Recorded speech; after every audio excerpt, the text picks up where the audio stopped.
वाहिगुरू जी का खालसा वाहिगुरू जी की फतेह।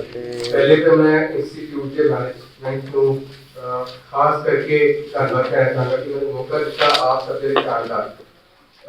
ਜਿਵੇਂ ਵੀਰ ਜੀ ਮੇਰੇ ਬਾਰੇ ਦੱਸਦੇ ਸੀ ਸਿਆਸਤ ਕਰੋ ਸਭ ਉਹ ਇੱਕ ਅਲੱਗ ਫੀਲ ਆ ਜਾਂਦਾ ਹੈ ਜਦੋਂ ਇੱਕ ਸਿਆਸਤ ਦੇ आप ਇਸ काम कर रहे होंगे हो ना सोशल वर्क कर रहे होंगे हो तो बड़ी प्रॉब्लम्स भी आती हैं। प्रॉब्लम्स क्यों आती हैं आप लोगों को पता होना चाहिए क्योंकि कल आप सबने उसी नीति जाना है किसी भी पॉलिटिकल पार्टी के नाल धोखे से सोशल वर्क कर रहे हो तो ਤੁਹਾਡੇ ਪਤਾ ਜ਼ਰੂਰ ਹੁੰਦਾ ਹੈ ਕਿ ਤੁਸੀਂ ਉਸ ਪੋਲੀਟੀਕਲ ਪਾਰਟੀ ਨਾਲ ਇਸ ਲਈ बेटर ਇਹ ਹੁੰਦਾ ਹੈ ਕਿ ਇੰਡੀਪੈਂਡੈਂਟ ਹੋ ਕੇ ਕੰਮ ਕਰੋ अपनी सोच को तगड़ा करके काम करो पर किसी भी पॉलिटिकल पार्टी को अपने उत्ते हावी ना होने दो जे कौम ਲਈ ਧਰਮ ਲਈ ਕੰਮ ਕਰਨਾ ਹੈ ਜੋ ਮੈਨੂੰ ਦਿਖਦਾ ਹੈ ਇਸ ਇੰਸਟੀਟਿਊਟ ਦਾ ਮੇਨ ਮਕਸਦ ਹੈ ਕਿ ਅਸੀਂ ਆਪਣੇ ਸਿੱਖੀ ਨੂੰ ਉਸਦੇ ਸਿਧਾਂਤ ਤੋਂ ਅੱਗੇ ਵਧਾਈਏ और जिसकी ट्रेनिंग आप लोग ले रहे हो काली रेट की पता आप ਦੇ ਵਿੱਚੋਂ ਕੌਣ ਕਿੱਥੇ ਇਕੱਠਾ ਹੋਏ ਤੇ ਇਹ ਜ਼ਰੂਰ ਯਾਦ ਰੱਖਣਾ ਕਿ ਜਦੋਂ ਕੋਈ ਪੋਜੀਸ਼ਨ ਤੇ ਪਹੁੰਚੋ ਤੇ ਸਿਰਫ ਕਮਾਂਡ ਦਾ ਜ਼ਰੀਆ ਨਹੀਂ ਹੈ कमाई नहीं है किरत नहीं है ਤੁਹਾਡਾ ਮੇਨ ਮਕਸਦ ਹੈ ਕਿ ਆਪਣੀ ਕੌਮ ਨੂੰ ਆਪਣੇ ਸਿੱਖੀ ਸਿਧਾਂਤਾਂ ਨੂੰ ਲੋਕਾਂ ਤੱਕ ਪਹੁੰਚਾਉਣਾ ਜੇ ਇਹ ਕਰਨ ਆਪ ਕਾਮਯਾਬ ਹੋ ਗਏ ਤਾਂ ਸੋਚੋ आपने अपना राह ले लिया कि पढ़ाई करने का मेरी जो मेन सब्जेक्ट है टॉपिक है वो significant managerial skills for effective gurdwara management है। शुरू करने तो पहले मैं दो चीज़ा जरूर आपके साझा करना इंग्लिश पिछले मैं आपको पंजाबी बिल्कुल करांगा मेन मकसद सारा ऐसी कि गुरुद्वारा में मैनेजमेंट बड़ा अलग सा वर्ड लगता है कि गुरुद्वारे की मैनेजमेंट की लोड़ है गुरुद्वारे के गुरु घर दे लंगर चलना चाहिए कीर्तन होने चाहिए उत्थे समागम होने चाहिए लोगों की नजरिए क्या होंगे पर ये सब करने के कुछ मैनेज करना चाहिए ना और वो मैनेज किवें होएगा जे सानू ये नहीं पता कि मैं रोटी बनानी किंजे आटा गुनना किंजे रोटी पकनी नहीं ना दिखानी है ਤੇ ਉਹਨੂੰ ਸਮਝਣ ਦੀ ਲੋੜ ਹੈ ਕਿ ਪਹਿਲੇ ਸਭ ਤੋਂ ਪਹਿਲੇ ਸਾਨੂੰ ਇਹ ਸਮਝਣ ਦੀ ਲੋੜ ਹੈ ਕਿ ਮੈਨੇਜਮੈਂਟ ਕੀ ਹੈ। ਹੁਣ ਮੈਨੇਜਮੈਂਟ ਨੂੰ ਜੇ ਮੈਂ ਆਪ ਲੋਕਾਂ ਤੋਂ ਪੁੱਛਾਂ ਦੱਸ ਸਕੋਗੇ ਕੋਈ ਕਿ ਮੈਨੇਜਮੈਂਟ ਕੀ ਹੈ ਬਿਨਾਂ ਸ਼ਰਮਾਏ ਬਿਨਾਂ ਘਬਰਾਏ ਜੋ ਪਤਾ ਹੈ ਉਹ ਦੱਸੋ ਤੁਹਾਡੇ ਹਿਸਾਬ ਨਾਲ ਮੈਨੇਜਮੈਂਟ ਕੀ ਹੁੰਦੀ ਹੈ ਕੋਈ ਦੋ ਅੱਖਰ ਕੋਸ਼ਿਸ਼ ਕਰੋ मैं तो जवाब अगली स्लाइड्स दे रहा पर मैंने पहले पढ़ तो सही था दसो मेरे सर काम ਨੂੰ ਵੰਡ ਕੇ ਕਰਨਾ ਮੈਨੇਜਮੈਂਟ फिर तो बोलो ਕੰਮ ਨੂੰ ਵੰਡ ਕੇ ਕਰਨਾ ਜੀ ਮੈਨੇਜਮੈਂਟ टीम वर्क ਤੁਹਾਡਾ अच्छा है पार्ट ऑफ इट ਉਹਦਾ भाग है हेनरी फॉयल एक काफी famous trainer and mathematical faculties वो कहते हैं to manage is to forecast and plan to organise to command to coordinate and to control छोटा जैसा मतलब है कि कुछ भी मैनेजमेंट आप पहले आपने जिन्हें कोई प्रोजेक्ट करना है उन्हें करने तो पहले वो किवें होएगा उस बारे सोचना उन्हें प्लान करना उन्हें कोऑर्डिनेट कराना उन्हें ऑर्गेनाइज करना और उसके नाल नाल उसको कंट्रोल करना तो जिवें छोटा जिहा एग्जांपल मैं लेंगा कि ਅਸੀਂ नगर कीर्तन करना है तो नगर कीर्तन करना तो ठीक है पर वो किवें निकलेगा इसलिए उसको प्लानिंग की करांगे उसका नक्शा की होएगा उसका रास्ता केड़ा है ਉਹਦੇ ਪਾਰਟੀ ਸਾਹਿਬ ਅੱਗੇ ਹੋਣਗੇ ਪਿੱਛੇ ਹੋਣਗੇ ਉਹਦੇ ਅੰਦਰ ਕਿੰਨੇ ਜੱਥੇ ਚੱਲਣੇ ਨੇ ਉਹਦੇ ਅੰਦਰ ਇਹ ਸਾਰੀ ਚੀਜ਼ਾਂ ਕਿੰਨੇ ਸਟਾਲ ਲੱਗਣਗੇ ਗੱਤਾ ਪਾਰਟੀਆਂ ਕਿੰਨੀਆਂ ਹੋਣਗੀਆਂ ਹੁਣ ਇਹ ਜੇ ਅਸੀਂ ਨਾ ਸੋਚੀਏ ਸਾਰੇ ਵੀ ਨਗਰ ਕੀਰਤਨ ਹੁਣ ਐਸਾ ਅਗਰ ਆਪ ਇੱਕ ਉਹਦੇ ਵਿੱਚ ਸਿਰਫ ਦੇਖਣ ਲਈ ਜਾ ਰਹੇ ਹੋ ਵਿਊ ਕਰਨ ਲਈ ਜਾ ਰਹੇ ਹੋ ਤਾਂ ਤੁਹਾਨੂੰ ਦਿਖੇਗਾ ਕਿ ਨਗਰ ਕੀਰਤਨ ਨਿਕਲ ਗਿਆ ਪਰ ਜਿਹੜਾ ਆਰਗੇਨਾਈਜ਼ਰ ਹੈ ਜਿਹੜਾ ਉਹਨੂੰ ਮੈਨੇਜ ਕਰ ਰਿਹਾ ਹੁਣ ਇੱਥੇ ਤੁਹਾਡਾ ਕੋਲ ਆ ਜਾਂਦਾ ਐਸਾ ਮੈਨੇਜਮੈਂਟ ਐਸਾ ਮੈਨੇਜਰ ਉਹ ਕੀ ਸੋਚ ਰਿਹਾ ਹੈ ਕਿ ਯਾਰ ਮੈਨੂੰ ਇੱਥੋਂ ਪਰਮਿਸ਼ਨਾਂ ਲੈਣੀਆਂ ਮੈਨੂੰ ਪੁਲਿਸ ਨੂੰ ਵੀ ਦੱਸਣਾ ਹੈ ਮੈਨੂੰ ਫਾਇਰ ਬ੍ਰਿਗੇਡ ਨੂੰ ਵੀ ਦੱਸਣਾ ਹੈ ਮੈਨੂੰ ਐਂਬੂਲੈਂਸ ਦੀ ਤਿਆਰੀ ਰੱਖਣੀ ਹੈ ਕੋਈ ਲੰਗਰ ਦੀ ਕਮੀ ਨਾ ਹੋਏ ਪਾਣੀ ਦੀ ਕਮੀ ਨਾ ਹੋਏ ਮੈਨੂੰ ਝਾੜੂ ਦੇ ਜਿਹੜੇ ਚੱਕਰੇ ਨੇ ਉਹਨਾਂ ਦਾ ਵੀ ਦੱਸਣਾ ਹੈ ਸੋ ਇੱਕ ਛੋਟਾ ਜਿਹਾ ਜਿਹਨੂੰ ਅਸੀਂ ਨਗਰ ਕੀਰਤਨ ਦੇਖ ਕੇ ਸੋ ਉਹਨਾਂ ਵੱਡਾ ਕੰਮ ਬਣ ਗਿਆ ਸੋ ਉੱਥੇ ਕੀ ਹੋਇਆ ਉਹਨੇ ਪਹਿਲੇ ਫੋਰਕਾਸਟ ਕੀਤਾ ਮੈਨੂੰ ਇਸ ਚੀਜ਼ ਦੀ ਲੋੜ ਹੈ ਉਸ ਬਾਅਦ ਉਹਨੇ ਪਲਾਨ ਕੀਤਾ ਕਿ ਇੰਨੇ ਵਜੇ ਚੱਲੇਗਾ ਇੰਨੇ ਵਜੇ ਪਹੁੰਚੇਗਾ इन्हें इस रास्ते तो जाएगा इन्हें जत्थे होंगे वो सारा उन्हें प्लान किया उन्हें ऑर्गेनाइज करने लिए उन्हें की किया जेडी आपने गल की टीम वर्क की हुन टीम वर्क की कीती कि उन्हें उत्थे सेवादार लगाए उन्हें उत्थे मैनेजर्स लगाए जिन्हां ने अगे गाइड किया कि इन्ने देर बाद इन्ने जत्थे चलणगे इन्ने वजे तो बाद इदी ड्यूटी चेंज होएगी ताकि कंटीन्यूअस फ्लो चले इत्थे ब्रेक नहीं आए पता चले सवेरे जब सेवादार सेवा ते आया सी वो दोपहर तक थक गया तो चला गया आगे कोई है नहीं देखने वाला ये सारा काम खराब हो गया तो इसलिए ताकि संगत का प्रसार है ते वो बहुत बड़ा रोल होता है। कोऑर्डिनेट करना सब तो बड़ा रोल होता है। कोऑर्डिनेशन जो थोड़ी खराब हो गई ते सारा कुछ खराब हो गया। ये उन चीज़ जिवें केक बना रहे हो तुसी सारा कुछ खा रहे हो तो ठीक बेक नहीं कीता तो खराब हो गया। तो उन्होंने कोऑर्डिनेशन की होएगा उस कोऑर्डिनेशन है कि हर इंग्रेडिएंट जेड़ा तुसी उस केक च पा रहे सो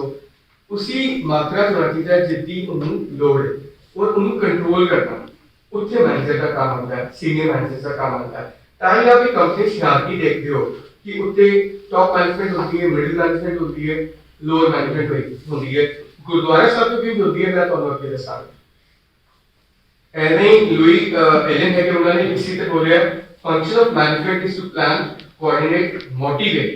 कम्युनिकेट एंड ऑर्गेनाइज। इन्होंने एक वर्ड यूज करता है मोटिवेट। और मोटिवेट का कीजिए कि भाई किसी ने काम को लिया दो तरीके में काम करते हैं, या तो मैं कमांगा कमांड करके क्या काम करना है, ठीक है, या मैं बेनती करांगा ये जी काम मेहरबानी करके कर दो। और उन दोनों चीज़ें कितना कितने मोटिवेशन नहीं दिखेगी तो मोटिवेशन काम होती है जब बहुत बढ़िया काम किया थोड़ा सा होता है। तो जब तुमने बहुत बढ़िया काम किया तो बंदा बहुत मोटिवेट होगा अच्छा करने। किसी ने अच्छा काम किया, किसी ने मोटिवेट किया तो उसका मोराल बढ़ता है, उन काम करने का दिल बढ़ता है, उन्हें दिल करता है कि मैं बहुत अच्छा कुछ करा। उसका फायदा क्या होगा कि कल की डेट ऑर्गेनाइजेशन की प्रोडक्टिविटी बढ़ेगी। और जो गुरु घरां की गल करिए इनकी प्रोडक्टिविटी की होगी, आप इथों भी दस सकते हैं कि एक गुरुद्वारे में प्रोडक्टिविटी की हो सकती है। गेस करो, गलत सही सोचना, गेस करो कि एक गुरुद्वारे में जे मैं किसी सेवादार ਨੂੰ ਉਹਦਾ ਉਹਨੂੰ ਮੋਟੀਵੇਟ ਕਰਦਾ ਔਰ ਉਹਦਾ ਮੋਰਲ ਵਧਾਉਂਦਾ ਤੇ ਉਹਦੇ ਨਾਲ ਪ੍ਰੋਡਕਟਿਵਿਟੀ ਦਾ ਕੀ ਫਰਕ ਹੋਏਗਾ? ਪ੍ਰੋਡਕਟਿਵਿਟੀ ਕੀ ਹੋਏਗੀ? ਗੈਸ ਕਰੋ। ਆਪਣੇ ਕੰਮ ਨੂੰ ਵਧੀਆ ਤਰੀਕੇ ਨਾਲ ਕਰੂਗਾ ਜੀ। ਵਧੀਆ। ਹੋਰ ਸੰਗਤ ਨੂੰ ਕੋਈ ਪਰੇਸ਼ਾਨੀ ਨਹੀਂ ਆਉਣ ਦਊਗਾ। ਬਹੁਤ ਵਧੀਆ। ਹੋਰ ਸਰ ਗੁਰਦੁਆਰੇ ਤੋਂ ਗੁੱਡਵਿਲ ਵਧੀਆ। ਬਿਲਕੁਲ ਵਧੀਆ। ਹੋਰ ਆਪਣੇ ਨਾਲ ਸੰਗਤ ਨੂੰ ਜੋੜੂਗੇ। ਬਿਲਕੁਲ ਠੀਕ। ਹੋਰ ऑर्गेनाइजेशन मदद करना है संस्था की शांति। बिल्कुल ठीक है। ਹੁਣ ਇਹਦੇ ਵਿੱਚ ਅਸੀਂ ਕੀ ਦੇਖਿਆ ਸਾਰਾ ਕੁਝ ਘੁੰਮ ਕੇ ਕਿੱਥੇ ਆ ਗਿਆ? ਆਰਗੇਨਾਈਜੇਸ਼ਨ ਉੱਤੇ ਕਿ ਜੇ ਉਹ ਅੱਛਾ ਕੰਮ ਕਰ ਰਿਹਾ ਹੈ ਆਪਣੇ ਕੰਮ ਤੋਂ ਜ਼ਿਆਦਾ ਵੱਧ ਕੇ ਕੰਮ ਕਰ ਰਿਹਾ ਹੈ ਫਾਇਦਾ ਕਿਹਨੂੰ? ਆਰਗੇਨਾਈਜੇਸ਼ਨ ਨੂੰ। ਸੰਗਤ ਜ਼ਿਆਦਾ ਆ ਰਹੀ ਹੈ ਫਾਇਦਾ ਕਿਹਨੂੰ? ਆਰਗੇਨਾਈਜੇਸ਼ਨ ਨੂੰ। ਕਿਵੇਂ ਫਾਇਦਾ ਹੈ? ਇੱਕ ਵੋਲੰਟੀਅਰਸ ਮਿਲ ਕੇ ਲੰਗਰ ਬਣਾਉਣ ਲਈ, ਜੋੜਾ ਕਰ ਸੰਭਾਲਣ ਲਈ, ਸੇਵਾਵਾਂ ਕਰਨ ਲਈ ਗੋਲਕ ਵਧੇਗੀ। ਗੋਲਕ ਵਧੇਗੀ ਤੇ ਤੁਸੀਂ ਉਸ ਮਾਇਆ ਨਾਲ ਹੋਰ ਅੱਛੇ ਕੰਮ ਕਰ ਲਗਾ ਸਕਦੇ ਹੋ ਤੇ ਉਹਦੀ ਪ੍ਰੋਡਕਟਿਵਿਟੀ ਆਪਣੇ ਆਪ ਵਧੇਗੀ। ਤੇ ਜੇ ਅਸੀਂ ਗੁਰਦੁਆਰੇ ਨੂੰ ਇੱਕ ਮਿੰਟ ਲਈ ਗੁਰਦੁਆਰਾ ਨਾਲ ਲੈ ਕੇ ਇੱਕ ਕੰਪਨੀ ਲੈ ਕੇ, ਕਿਉਂਕਿ ਅਸੀਂ ਮੈਨੇਜਮੈਂਟ ਦੀ ਗੱਲ ਕਰ ਰਹੇ ਹਾਂ, ਅਸੀਂ ਗੁਰਦੁਆਰੇ ਨੂੰ ਇੱਕ ਕੰਪਨੀ ਲੈ ਕੇ ਗੱਲ ਕਰਦੇ ਹਾਂ ਤੇ ਤੁਹਾਨੂੰ ਕੋਈ ਇਤਰਾਜ਼ ਨਹੀਂ? ਹੁਣ ਜੇ ਅਸੀਂ ਕੰਪਨੀ ਲਈ ਔਰ ਉਹਦਾ ਨਾਮ ਹੈ ਰੱਖਾ ਗੁਰਦੁਆਰਾ ਸਾਹਿਬ, ਠੀਕ ਹੈ, ਮੇਰੀ ਕੰਪਨੀ ਦਾ ਨਾਮ ਹੈ ਗੁਰਦੁਆਰਾ ਸਾਹਿਬ, ਉਹਨੂੰ ਚਲਾਉਣ ਲਈ ਮੈਨੂੰ ਕੋਲ ਚਾਹੀਦਾ ਹੈ? Man money machinery method measurement very good motivation ਇਹ ਮੁੰਡਾ ਸਿਆਣਾ ਹੈ। और ਅੱਗੇ ਦੇਖਦੇ ਹਾਂ ਵਾਟ ਇਜ਼ ਕਾਲਜ ਹੈ ਜਿਹੜਾ ਪੁੱਤਰ ਤੂੰ ਗੱਲ ਕੀਤੀ ਕੈਰੀਅਨ ਫਰੈਂਕਲਿਨ ਕੋਈ ਗੱਲ ਕਰਦੇ ਨੇ ਇਹਦੇ ਅੰਦਰ ਸਾਡੇ ਕੋਲ ਬੇਸਿਕ ਰਿਸੋਰਸਸ ਕਿਹੜੇ ਹੁੰਦੇ ਨੇ ਉਹ ਇਹ 6 ਹੈਗੇ ਜੋ ਆਪ ਲੋग ਸਾਹਮਣੇ ਪੜ ਸਕਦੇ ਹੋ। men and women, materials, machines, methods, money, markets। ਹੁਣ ਇਸ ਲਈ ਸਭ ਤੋਂ ਇੰਪੋਰਟੈਂਟ ਹੈਗਾ ਜਿਹੜਾ ਪਹਿਲੇ ਨੰਬਰ ਹੈ ਮਨੀ। ਜੇ ਫੰਡ ਨਹੀਂ ਹੋਏਗਾ ਤੇ ऑब्वियसली कुछ नहीं हो सकता। ਤੁਸੀਂ ਸੈਲਰੀਜ਼ ਨਹੀਂ ਦੇ ਸਕਦੇ, ਤੁਸੀਂ ਕੁਝ ਪ੍ਰੋਡਕਸ਼ਨ ਕਰਨੀ ਹੈ, ਕੁਝ ਮਾਲ ਖਰੀਦਣਾ ਹੈ, ਲਾਈਟਾਂ ਲੈਣੀਆਂ, ਬਹੁਤ ਕੁਝ ਲੰਗਰ ਲਈ ਰਾਸ਼ਨ ਚਾਹੀਦਾ, ਤੁਸੀਂ ਉਹ ਨਹੀਂ ਖਰੀਦ ਸਕਦੇ। men and women ਨਹੀਂ ਹੋਣਗੇ, ਵੋਲੰਟੀਅਰਸ ਨਹੀਂ ਹੋਣਗੇ, ਤੁਹਾਡੇ ਕੋਲ ਬੰਦੇ ਕੰਮ ਕਰਨ ਨੂੰ ਨਹੀਂ ਹੋਣਗੇ, तो ਸਮਾਨ ਲੈ ਵੀ ਆਏ ਤਾਂ ਵੀ ਕੋਈ ਫਾਇਦਾ ਨਹੀਂ। ਅਖੀਰਲਾ ਮਟੀਰੀਅਲ ਨਹੀਂ ਹੈ तो ਉਹ ਵਾਈਸਾ ਵਰਸਾ ਕਿ ਬੰਦੇ ਨਹੀਂ ਇੱਕ ਮਟੀਰੀਅਲ ਮਿਲਦਾ। ਸਿਮਿਲਰਲੀ ਜੇ ਮੈਥਡਸ, ਹੁਣ ਮੈਨੂੰ ਇਹ ਨਹੀਂ ਪਤਾ ਮੈਂ ਲੰਗਰ ਬਣਾਉਣਾ ਕਿਵੇਂ ਤੇ ਮੈਂ ਰਾਸ਼ਨ ਤੇ ਲੈ ਆਇਆ ਉਹਨੂੰ ਬਣਾਵਾਂਗਾ ਕਿ ਸੋ ਯੂ ਨੀਡ ਮੈਥਡਸ, ਉਹਨੂੰ ਕਿਵੇਂ ਬਣਾਉਣਾ ਹੈ ਉਹ ਇਨਸਟਰਕਸ਼ਨਸ ਤੁਹਾਨੂੰ ਪਤਾ ਹੋਣੀਆਂ ਚਾਹੀਦੀਆਂ ਤਾਂ ਹੀ ਲੰਗਰ ਖਾਣੇ ਨੂੰ ਲੰਗਰ ਚਲਾਉਂਦੇ ਨੇ। ਉਹਨਾਂ ਨੂੰ ਪਤਾ ਹੁੰਦਾ ਕਿ ਮੈਂ ਕਿੰਨੇ ਮਸਾਲਾ ਪਾਣਾ ਹੈ ਕਿਉਂਕਿ ਵੱਡੀ ਤਾਦਾਦ ਵਿੱਚ ਬਣਨਾ ਕੋਈ ਛੋਟਾ ਹੈ ਤੇ ਹੈ ਨਹੀਂ 100 ਗ੍ਰਾਮ ਬਣਨਾ ਅਕੋਰਡਿੰਗਲੀ ਟ੍ਰੇਨਿੰਗ ਹੁੰਦੀਆਂ ਨੇ। ਮਾਰਕੀਟ, ਹੁਣ ਸਾਡੇ ਤੇ ਮਾਰਕੀਟ ਕਿਹੜੀ ਹੈ? ਇੱਥੇ ਮਾਰਕੀਟ ਹੋਏਗੀ ਗੁਰਦੁਆਰਾ ਸਾਹਿਬ। ਗੁਰਦੁਆਰਾ ਸਾਹਿਬ ਆਉਣ ਦੀ ਸੰਗਤ ਜਿਹੜੀ ਹੈ, ਜੇ ਅਸੀਂ ਕੰਪਨੀ ਲੈ ਰਹੇ ਹਾਂ ਗੁਰਦੁਆਰਾ ਸਾਹਿਬ ਨੂੰ ਤਾਂ ਸੰਗਤ ਸਾਡੀ ਕੀ ਹੋਈ? ਕਸਟਮਰ। ਔਰ ਉਹਨੂੰ ਅਸੀਂ ਸਰਵ ਕਰ ਰਹੇ ਹਾਂ ਉਹ ਤੁਹਾਡੇ ਸੇਵਾਦਾਰ ਉਸ ਕੰਪਨੀ ਦੇ ਜਿਹੜੇ ਮੈਨੇਜਰਸ ਨੇ, ਸੇਵਾਦਾਰ ਨੇ, ਉਹ ਉਹਨਾਂ ਨੂੰ ਸਰਵ ਕਰਨਗੇ, ਆਰਗੇਨਾਈਜ਼ ਕਰਨਗੇ, ਉਹਨਾਂ ਦੇ ਆਰਗੇਨਾਈਜ਼ਰਸ ਹੋਣਗੇ। ਸੋ ਇਸ ਅਸੀਂ ਚਾਰਟ ਨੂੰ ਦੇਖੀਏ ਸੋ ਇਸ ਤੁਹਾਡਾ ਪਲਾਨ, ਐਕਚੁਏਟਿੰਗ, ਆਰਗੇਨਾਈਜ਼ਿੰਗ, ਕੰਟਰੋਲਿੰਗ, ਉਹੀ ਜੋ ਅਸੀਂ ਪਹਿਲੇ ਗੱਲ ਕੀਤੀ। ਇਹ ਚਾਰਟ ਦੇ ਉੱਤੇ ਜਦੋਂ ਕੰਮ ਕਰਨਗੇ ਤਾਂ ਤੁਹਾਡਾ ਐਂਡ ਰਿਜ਼ਲਟ ਕੀ ਆਉਂਦਾ ਹੈ ਕਿ ਅੱਛੇ ਤਰੀਕੇ ਨਾਲ ਆਪਦੇ ਗੁਰਦੁਆਰਾ ਸਾਹਿਬ ਦੀ ਜਿੰਨੀਆਂ ਡਿਊਟੀਆਂ ਨੇ ਉਹ टाइम से और वक्त से और रिसोर्सेज ਨੂੰ ਬਚਾਉਂਦੇ ਹੋਏ ਹੁੰਦੀਆਂ ਨੇ। ਅੱਗੇ ਚੱਲਦੇ ਹਾਂ, ਮੈਨੇਜਮੈਂਟ ਦਾ ਕੀ ਰੋਲ ਹੁੰਦਾ ਹੈ। ਜੇ ਮੈਸੀ ਨੇ ਇਸ ਉੱਤੇ ਗੱਲ ਕੀਤੀ ਹੈ, ਮੈਨੇਜਮੈਂਟ ਇੱਥੇ ਅਸੀਂ ਗੱਲ ਕਰ ਰਹੇ ਹਾਂ, ਮੈਨੇਜਮੈਂਟ ਐਜ਼ ਅ ਟਰਮ ਨਹੀਂ ਯੂਜ਼ ਕਰ ਰਹੇ, ਅਸੀਂ ਮੈਨੇਜਮੈਂਟ ਐਸਾ ਜੋ ਮੈਨੇਜਰਸ ਨੇ ਜੋ ਲੈਵਲ ਤੇ ਕੰਮ ਕਰਦੇ ਨੇ, ਟੌਪ ਮਿਡਲ ਔਰ ਲੋਅਰ, ਉਹਨਾਂ ਦੀ ਗੱਲ ਕਰ ਰਹੇ ਹਾਂ। ਇਹ ਕਹਿੰਦੇ ਕਿ ਉਹਨਾਂ ਦੇ 7 ਆਈਡੀਆਜ਼ ਨੇ ਜੋ ਕਵਰ ਕਰਦੇ ਨੇ, जो रोल्स ने। सब तो पहले आता है डिसीजन मेकिंग। डिसीजन मेकिंग एक ऐसा रोल है जिसके अंदर एक मैनेजर को चूज करना होता है कि उसके डिसीजन के नाल की ठीक होएगा और की गलत होएगा। एक छोटा सा उदाहरण लेंदे हां कि नगर कीर्तन की ਅਸੀਂ ਗੱਲ कर रहे सन। ਜੇ मैं नगर कीर्तन ਦਾ डिसीजन लिया मैं ਸਵੇਰੇ ਨਹੀਂ ਕੱਢਾਂਗਾ, ਰਾਤ ਹੀ ਕੱਢਾਂਗਾ, ਤੇ ਕੀ ਉਹ ਠੀਕ ਹੋਏਗਾ? ਨਹੀਂ। ਤੇ ਮੈਂ ਕੱਢ ਦਿੱਤਾ, ਉਹਦਾ ਰਿਜ਼ਲਟ ਕੀ ਹੋਏਗਾ? रिजल्ट क्या होएगा कि संगत में तो खफा है, ठीक है, सारे मैनू कहणगे ए मैनेजर ढंग नाल नहीं है, ਇਹਨੇ ਕੰਮ सही नहीं कीता, और जिन्ना कुछ ਅਸੀਂ प्लान कीता ਸੀ ਉਹ ਸਾਰਾ ਅੱਗੇ ਪਿੱਛੇ ਹੋ ਜਾਏਗਾ। ਗਰਕੇ ਪਾਰਟੀਆਂ ਖੇਡਾਂ ਪਾਰਟੀਆਂ ਲਾਈਟਾਂ ਦੀ ਖਪਤ ਤੁਹਾਡੀ ਜ਼ਿਆਦਾ ਹੋ ਜਾਏਗੀ। ਕਰਦੇ ਕਰਾਂਦੇ ਜੋ ਕੰਮ ਜਦੋਂ ਸ਼ਾਮ ਦੀ ਸਮਾਪਤੀ ਸੀ ਆਪਨੇ ਸ਼ੁਰੂਆਤ ਕਰਤੀ ਤੇ ਸਾਰਾ ਕੰਮ ਪੁੱਠਾ ਹੋ ਗਿਆ। ਸੋ ਡਿਸੀਜਨ ਸਹੀ ਟਾਈਮ ਤੇ ਸਹੀ ਡਿਸੀਜਨ ਲੈਣਾ ਇਹ ਮੈਨੇਜਰ ਦਾ ਸਭ ਤੋਂ ਪਹਿਲਾ ਕੰਮ ਹੁੰਦਾ। ਜੇ ਡਿਸੀਜਨ ਮੇਕਿੰਗ ਪਾਵਰ ਨਹੀਂ ਹੈ ਤੇ ਉਹ ਮੈਨੇਜਰ ਜ਼ਿਆਦਾ ਦੇਰ ਤੱਕ ਡਿਸੀਜਨ ਤੇ ਕੰਮ ਕਰ ਹੀ ਨਹੀਂ ਸਕਦਾ, ਉਹ ਡਿਪੈਂਡ ਹੀ ਰਹੇਗਾ ਦੂਸਰੇ। ਨੈਕਸਟ ਆਉਂਦਾ ਆਰਗੇਨਾਈਜ਼ਿੰਗ। ਇਸ ਤੇ ਅਸੀਂ ਹੁਣੇ ਪਿੱਛੇ ਵੀ ਗੱਲ ਕੀਤੀ। ਆਰਗੇਨਾਈਜ਼ਿੰਗ ਦਾ ਉਹੀ ਕੰਮ ਹੈ ਕਿ ਤਰੀਕੇ ਨਾਲ ਸਭ ਕੁਝ ਵਕਤ ਸਿਰ ਜੋ ਤੁਹਾਡੇ ਕੋਲ ਰਿਸੋਰਸਸ ਜੋ ਤੁਹਾਡੇ ਕੋਲ ਅਵੇਲੇਬਲ ਨੇ ਉਹਨਾਂ ਨੂੰ ਲੈਂਦੇ ਹੋਏ ਉਸ ਕੰਮ ਨੂੰ ਕਰਨ ਨੂੰ ਆਰਗੇਨਾਈਜ਼ ਕਰਨਾ। ਕਿ ਜੇ ਮੈਨੂੰ ਪਤਾ ਕਿ ਮੇਰੇ ਕੋਲ 4 ਬੰਦੇ ਨੇ ਔਰ ਮੈਨੂੰ ਪਤਾ ਕਿ ਮੈਂ ਉਹਨਾਂ ਨੂੰ ਸਾਰਾ ਦਿਨ ਕੰਮ ਕਰਨਾ ਹੈ ਤੇ ਮੈਂ ਉਹਨਾਂ ਦੀ ਡਿਊਟੀਆਂ ਉਸ ਹਿਸਾਬ ਨਾਲ ਵੰਡਾਂਗਾ ਕਿ ਇੱਕ ਟਾਈਮ ਤੇ 2 ਬੰਦੇ ਕੰਮ ਆਉਣ ਤਾਂ ਕਿ ਮੇਰੇ ਕੋਲੋਂ 4 ਬੰਦਿਆਂ ਦੇ ਵਿੱਚ 24 ਘੰਟੇ ਪੂਰੇ ਹੋ ਸਕਣ। ਆਰਗੇਨਾਈਜ਼ ਕਰਨਾ ਕੋਈ ਸਿਖਾ ਨਹੀਂ ਸਕਦਾ ਤੁਹਾਨੂੰ, ਆਰਗੇਨਾਈਜ਼ ਕਰਨਾ ਤੁਹਾਨੂੰ ਖੁਦ ਪ੍ਰੈਕਟੀਕਲੀ ਕਰਨਾ ਪਏਗਾ। ਜਦੋਂ ਹੁਣ ਅਸੀਂ ਘਰ ਜਾਂਦੇ ਹਾਂ ਸਵੇਰੇ ਆਪ ਜਿਵੇਂ ਉੱਠਦੇ ਹੋ ਉਹਦੇ ਚ ਆਰਗੇਨਾਈਜ਼ਿੰਗ ਕੀ ਹੈ? ਆਪ ਸਵੇਰੇ ਉੱਠੇ, आपने स्नान किया, आठ किया, रोटी पानी छकिया ते फिर इंस्टीट्यूट आ गए। ਤੁਹਾਨੂੰ ਇਹ ਆਰਗੇਨਾਈਜ਼ਡ ਹੈ। ਤੁਹਾਡੇ ਰੋਜ਼ਮर्रा ਦੀ ਜ਼ਿੰਦਗੀ ਦਾ ਇੱਕ ਹੈਗਾ ਕਿ ਮੈਂ ਸਵੇਰੇ ਇਹ ਮੇਰੀ ਪ੍ਰਤੀਕਿਰਿਆ ਮੈਂ ਰੋਜ਼ ਇਹ ਕੰਮ ਕਰਦਾ, ਇੱਕ ਕਿਰਿਆ ਬਣ ਗਈ, ਉਹ ਆਰਗੇਨਾਈਜ਼ਡ ਹੋ ਗਈ। ਹੁਣ ਜੇ ਇਸ ਵਿੱਚ ਮੈਂ 1 ਮਿੰਟ ਲਈ ਰੋਟੀ ਹਟਾਦਾ ਤੇ ਉਸ ਨਾਲ ਕੀ ਹੋਏਗਾ? ਜਦੋਂ ਤੁਸੀਂ ਇੱਥੇ ਆਓਗੇ ਨਾ ਤੇ ਤੁਹਾਡਾ ਢਿੱਡ ਅੰਦਰੋਂ ਆਵਾਜ਼ਾਂ ਮਾਰੇਗਾ ਯਾਰ ਰੋਟੀ ਦੇ ਮੈਨੂੰ, ਤੇ ਤੁਹਾਡਾ ਧਿਆਨ ਪੜ੍ਹਾਈ 'ਚ ਨਹੀਂ ਲੱਗੇਗਾ, ਤੁਸੀਂ ਕੈਂਟੀਨ ਵੱਲ ਦੌੜੋਗੇ ਤੇ ਆਰਗੇਨਾਈਜ਼ ਖਰਾਬ ਹੋ ਗਿਆ। जो ਜਿਹੜਾ ਧਿਆਨ ਤੁਸੀਂ ਪੜ੍ਹਾਈ 'ਚ ਦੇਣਾ ਸੀ ਉਹ ਆਰਗੇਨਾਈਜ਼ ਕਰਨਾ ਸੀ ਕਿ ਮੈਂ ਭੁੱਖਾ ਨਾ ਰਹਾਂ, ਉਹ ਤੁਹਾਡਾ ਫੇਲ ਹੋ। ਸੋ ਆਈ ਥਿੰਕ ਕਲੀਅਰ ਹੋਇਆ ਆਰਗੇਨਾਈਜ਼ਿੰਗ ਕੀ ਹੈ। ਅੱਗੇ ਵਧੀਏ। ਸਟਾਫਿੰਗ ਦਾ ਪ੍ਰੋਸੈਸ ਹੁੰਦਾ ਕਿ ਇੱਕ ਮੈਨੇਜਰ ਨੂੰ ਕਿੰਨੇ EMPLOYEES ਚਾਹੀਦੇ, ਕਿਸ ਲੈਵਲ ਦੇ EMPLOYEES ਚਾਹੀਦੇ, ਉਹਨਾਂ ਦੇ ਕੋਲ ਕਿਹੜੀ ਟ੍ਰੇਨਿੰਗਸ ਕਿਹੜੇ ਸਕਿੱਲਸ ਹੋਣੇ ਚਾਹੀਦੇ ਨੇ। मैं हजे तक एग्जांपल नहीं दियांगा क्योंकि अगे ਅਸੀਂ ਇਸੇ ਉੱਤੇ ਗੱਲ ਕਰਨੀ ਹੈ। ਜਦੋਂ ਅਸੀਂ ਗੁਰਦੁਆਰਾ ਸਾਹਿਬ ਦੇ ਉੱਤੇ ਪਹੁੰਚਾਂਗੇ ਅਸੀਂ ਇਸੇ ਨੂੰ ਹੀ ਲੈ ਕੇ ਕੰਮ ਕਰਾਂਗੇ ਤੇ ਉਹ ਕਿਹਨੂੰ ਡਿਮੋਟ ਕਰਨਾ ਹੈ, ਕਿਹਨੂੰ ਪ੍ਰਮੋਟ ਕਰਨਾ ਹੈ, ਇਹ ਸਾਰਾ ਕੁਝ ਮੈਨੇਜਰ ਦੇ ਆਈਡੀਆਜ਼ ਹੁੰਦਾ ਕਿ ਉਹਨੂੰ ਸਟਾਫ ਨੂੰ ਕਿਵੇਂ ਰਨ ਕਰਨਾ। ਨੈਕਸਟ ਆਉਂਦਾ ਪਲਾਨਿੰਗ। ਆਰਗੇਨਾਈਜ਼ਿੰਗ ਔਰ ਪਲਾਨਿੰਗ 'ਚ ਫਰਕ ਹੁੰਦਾ ਹੈ। ਹੁਣ ਮੈਨੂੰ ਕੋਈ ਦੱਸੇਗਾ ਪਲਾਨਿੰਗ ਤੇ ਆਰਗੇਨਾਈਜ਼ਿੰਗ 'ਚ ਕੀ ਫਰਕ ਹੁੰਦਾ? ਪਲਾਨਿੰਗ ਕਰਦੇ ਦਾ ਫਿਊਚਰ ਨੂੰ ਖੜਾ ਹੋ ਕੇ ਬੋਲ। ਪਲਾਨਿੰਗ ਮਤਲਬ ਫਿਊਚਰ ਨੂੰ ਪ੍ਰੈਡਿਕਟ ਕਰਨਾ, ਥਿੰਕਿੰਗ ਬਿਫੋਰ ਐਕਸ਼ਨ, ਕਿ ਕਿਹੜਾ ਕੰਮ ਕਿਵੇਂ ਹੋਏਗਾ, what to do, when to do, why to do, how to do, ਮਤਲਬ ਕਿੱਦਾਂ ਸਾਰਾ ਕਰਨਾ। ਆਰਗੇਨਾਈਜ਼ਿੰਗ ਇਹ ਹੈ ਕਿ ਜਿੱਦਾਂ ਹੁਣ ਆਪਾਂ ਸੋਚ ਲਿਆ ਕੰਮ ਇੱਦਾਂ ਕਰਨਾ ਹੈ ਤੇ ਹੁਣ ਕੰਮ ਨੂੰ ਵੰਡਣਾ ਵੀ ਹੈ। ਜੇ ਆਪਣੇ ਕੋਲ 4 ਮੁਲਾਜ਼ਮ, 2 ਮੁਲਾਜ਼ਮਾਂ ਦੀ ਲੋੜ ਇੱਥੇ ਹੈ, 2 EMPLOYEE ਇੱਥੇ ਰੱਖੀ, 2 ਰਾਈਟ ਪਰਸਨ ਹੈ ਰਾਈਟ ਜੌਬ, ਕਿ ਉਹ ਸਾਰਾ ਪਾ ਦੂੰ। ਮੈਂ ਕਿਹਾ ਮੈਂ ਦੱਸਣ ਨੂੰ ਲੋੜ ਹੀ ਨਹੀਂ, ਮੁੱਢ ਦੱਸਦਾ ਸਿੰਪਲ ਹੈਗਾ। ਪਲਾਨਿੰਗ ਕਰੋਗੇ ਤਾਂ ਆਰਗੇਨਾਈਜ਼ ਕਰ ਪਾਓਗੇ। प्लान कदों करोगे? जब आपको आइडिया होगा, फोकस की तो होगा कि मैंने ये काम करना है। और एक ब्याह करता है बंदा, ब्याह प्लान किस करता है कि मैं पहले कार्ड बनाना है, सब तो पहले कुड़ी देखेगा या मुंडा देखेगा, उतो काम शुरू हो गया। हुण किहनूं बुलाइए, चाचे नूं बुलाइए कि भतीजे नूं बुलाइए, जिन्हों ना बुलाया नाराज होएगा कि होएगा, ये भी प्लानिंग आ जाता है। So you have to take all the aspects जेड़े कवर करन, कुछ रह ना जाए, ताकि जो कल तुसीं प्रोजेक्ट ऑर्गेनाइज कर रहे हो उहदे कोई कमी नहीं रहनी चाहिए। सो प्लानिंग आधार होता है, बेस होता है, फंडामेंटल होता है ऑर्गेनाइज करने में। इस मुंडे ने बहुत सही दस्या किवें की करना है। ये आई थिंक जे किसी को कोई डाउट है तो मैं क्लियर करांगा या आगे बढ़िए। कंट्रोलिंग, उन प्लान तो सी कर लिया, उन्हें कंट्रोल नहीं करना है। ਇਹ ਮੈਨੇਜਰ ਦੇ ਹੱਥ ਹੁੰਦਾ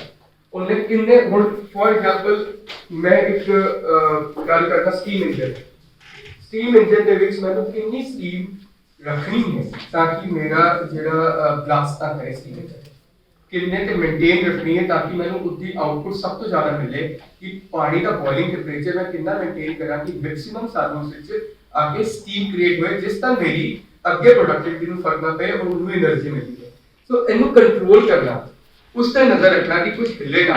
इनको ऑर्गेनाइज कित कीता कि उन्हें टाइम द्वारा सब फिट कीता इन्ने ते रहना चाहिए इतना प्रेशर होना चाहिए इन्ने देर बाद इतना इतना वाटर कंटेंट बनना चाहिए और कंट्रोल ਜਿਹੜਾ ਹੈਗਾ ਉਹ ਐਵੇਂ ਕਿ ਉਹਨੂੰ ਦੇਖ ਰਹੇ ਉਹਨੂੰ ਜਾ ਕੇ ਕੰਟਰੋਲ ਕਰ ਰਿਹਾ ਨਾਲ ਜੇ ਨੌਬ ਲਾਣੀ ਹੈ ਤਾਂ ਨੌਬ ਲਾ ਕੇ ਕੰਟਰੋਲ ਕਰ ਰਿਹਾ ਜੇ ਪ੍ਰੈਸ਼ਰ ਦੀ ਸੂਈ ਦੇਖਣੀ ਹੈ ਉਹ ਉਹਨੂੰ ਦੇਖ ਕੇ ਕੰਟਰੋਲ ਕਰ ਰਿਹਾ ਕੰਟਰੋਲਿੰਗ ਇਜ਼ ਤੁਸੀਂ ਜੋ ਵੀ ਪ੍ਰੋਜੈਕਟ ਕਰ ਰਹੇ ਹੋ ਉਹ ਸਹੀ ਤਰੀਕੇ ਨਾਲ ਐਂਡ ਰਿਜ਼ਲਟ ਤੱਕ ਪਹੁੰਚ ਜਾਏ ਉਹਨੂੰ ਕੰਟਰੋਲ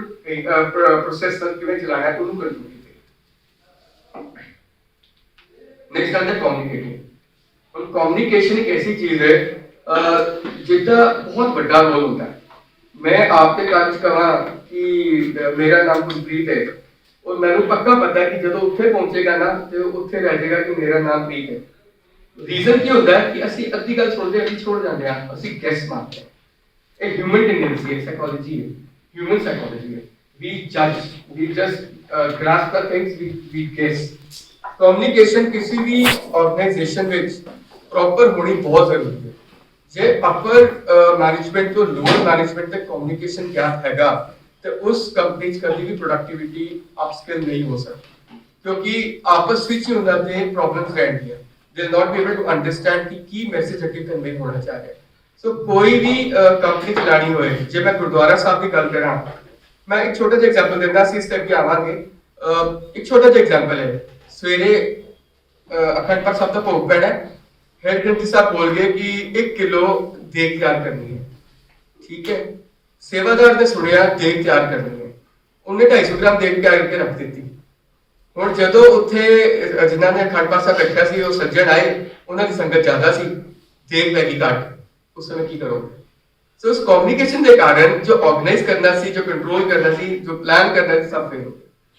ਤੇ ਇੱਕੋ ਬਸ ਇੱਕ ਵਰਡ ਹਟਿਆ ਕਿ 1 ਕਿਲੋ ਦੇ ਬਣਾਣੀ 1 ਕਿਲੋ ਨੂੰ ਭੁੱਲ ਕੇ ਸਿਰਫ ਦੇ ਗਿਆ ਹੈ ਉਹ ਉਹਨੂੰ ਜਿੰਨੀ ਪਤਾ ਸੀ ਉਹਦੇ ਟਾਈਮ ਉਹਨਾਂ ਰੋਜ਼ਮਰਾ ਜਿੰਨੀ बढ़ती ਹੋਏਗੀ ਉਸ ਹਿਸਾਬ ਨਾਲ बढ़ा ਦਿੱਤੀ ਉਹ ਘਟ ਪੈ ਗਈ so you fail because communication Puri leadership directing leadership quality की होती है कोई दस सकता है लीडर किहनू कहते हैं दसो लीडर साहब जिवें एक मैनेजर ਹੁੰਦਾ ਜਿਹੜਾ ਆਪਣੇ ਜਿਹੜਾ ਆਪਣੇ ਸਟੂਡੈਂਟਸ ਨੇ ਉਹਨਾਂ ਨੂੰ ਮੈਨੇਜ ਕਰਦਾ ਹੈ ਤੁਸੀਂ ਪੜ੍ਹ ਕੇ ਦੱਸ ਦਿਓ ਮੈਨੂੰ ਲੀਡਰ ਦੱਸੋ ਕੌਣ ਮੈਂ ਪੜ੍ਹ ਕੇ ਨਹੀਂ ਦੱਸਦਾ ਹੈ ਲਿਖਿਆ ਹੋਇਆ ਮੈਂ ਪਰ ਇਹ ਨਹੀਂ ਹੈ ਅੱਛਾ ਦੱਸੋ ਲੀਡਰ ਹੁੰਦਾ ਜਿਹੜਾ ਆਪਣੇ ਸਾਥੀਆਂ ਨੂੰ ਨਾਲ ਲੈ ਕੇ ਚੱਲੇ ਜਿਹੜਾ ਉਹਨਾਂ ਨੂੰ ਜੋ ਵੀ ਉਹਨਾਂ ਦੇ ਆਬਜੈਕਟਿਵਸ ਨੇ ਉਹਨਾਂ ਨੂੰ ਅਚੀਵ ਕਰਨ ਦੇ ਵਿੱਚ ਉਹਨਾਂ ਦੀ ਹੈਲਪ ਕਰੇ ਉਹਨਾਂ ਦੇ ਹਰ ਟਾਈਮ ਉਹਨਾਂ ਦੇ ਨਾਲ ਰਹੇ ਤੇ ਬੌਸ ਤੇ ਲੀਡਰ ਕੀ ਫਰਕ ਹੁੰਦਾ ਹੈ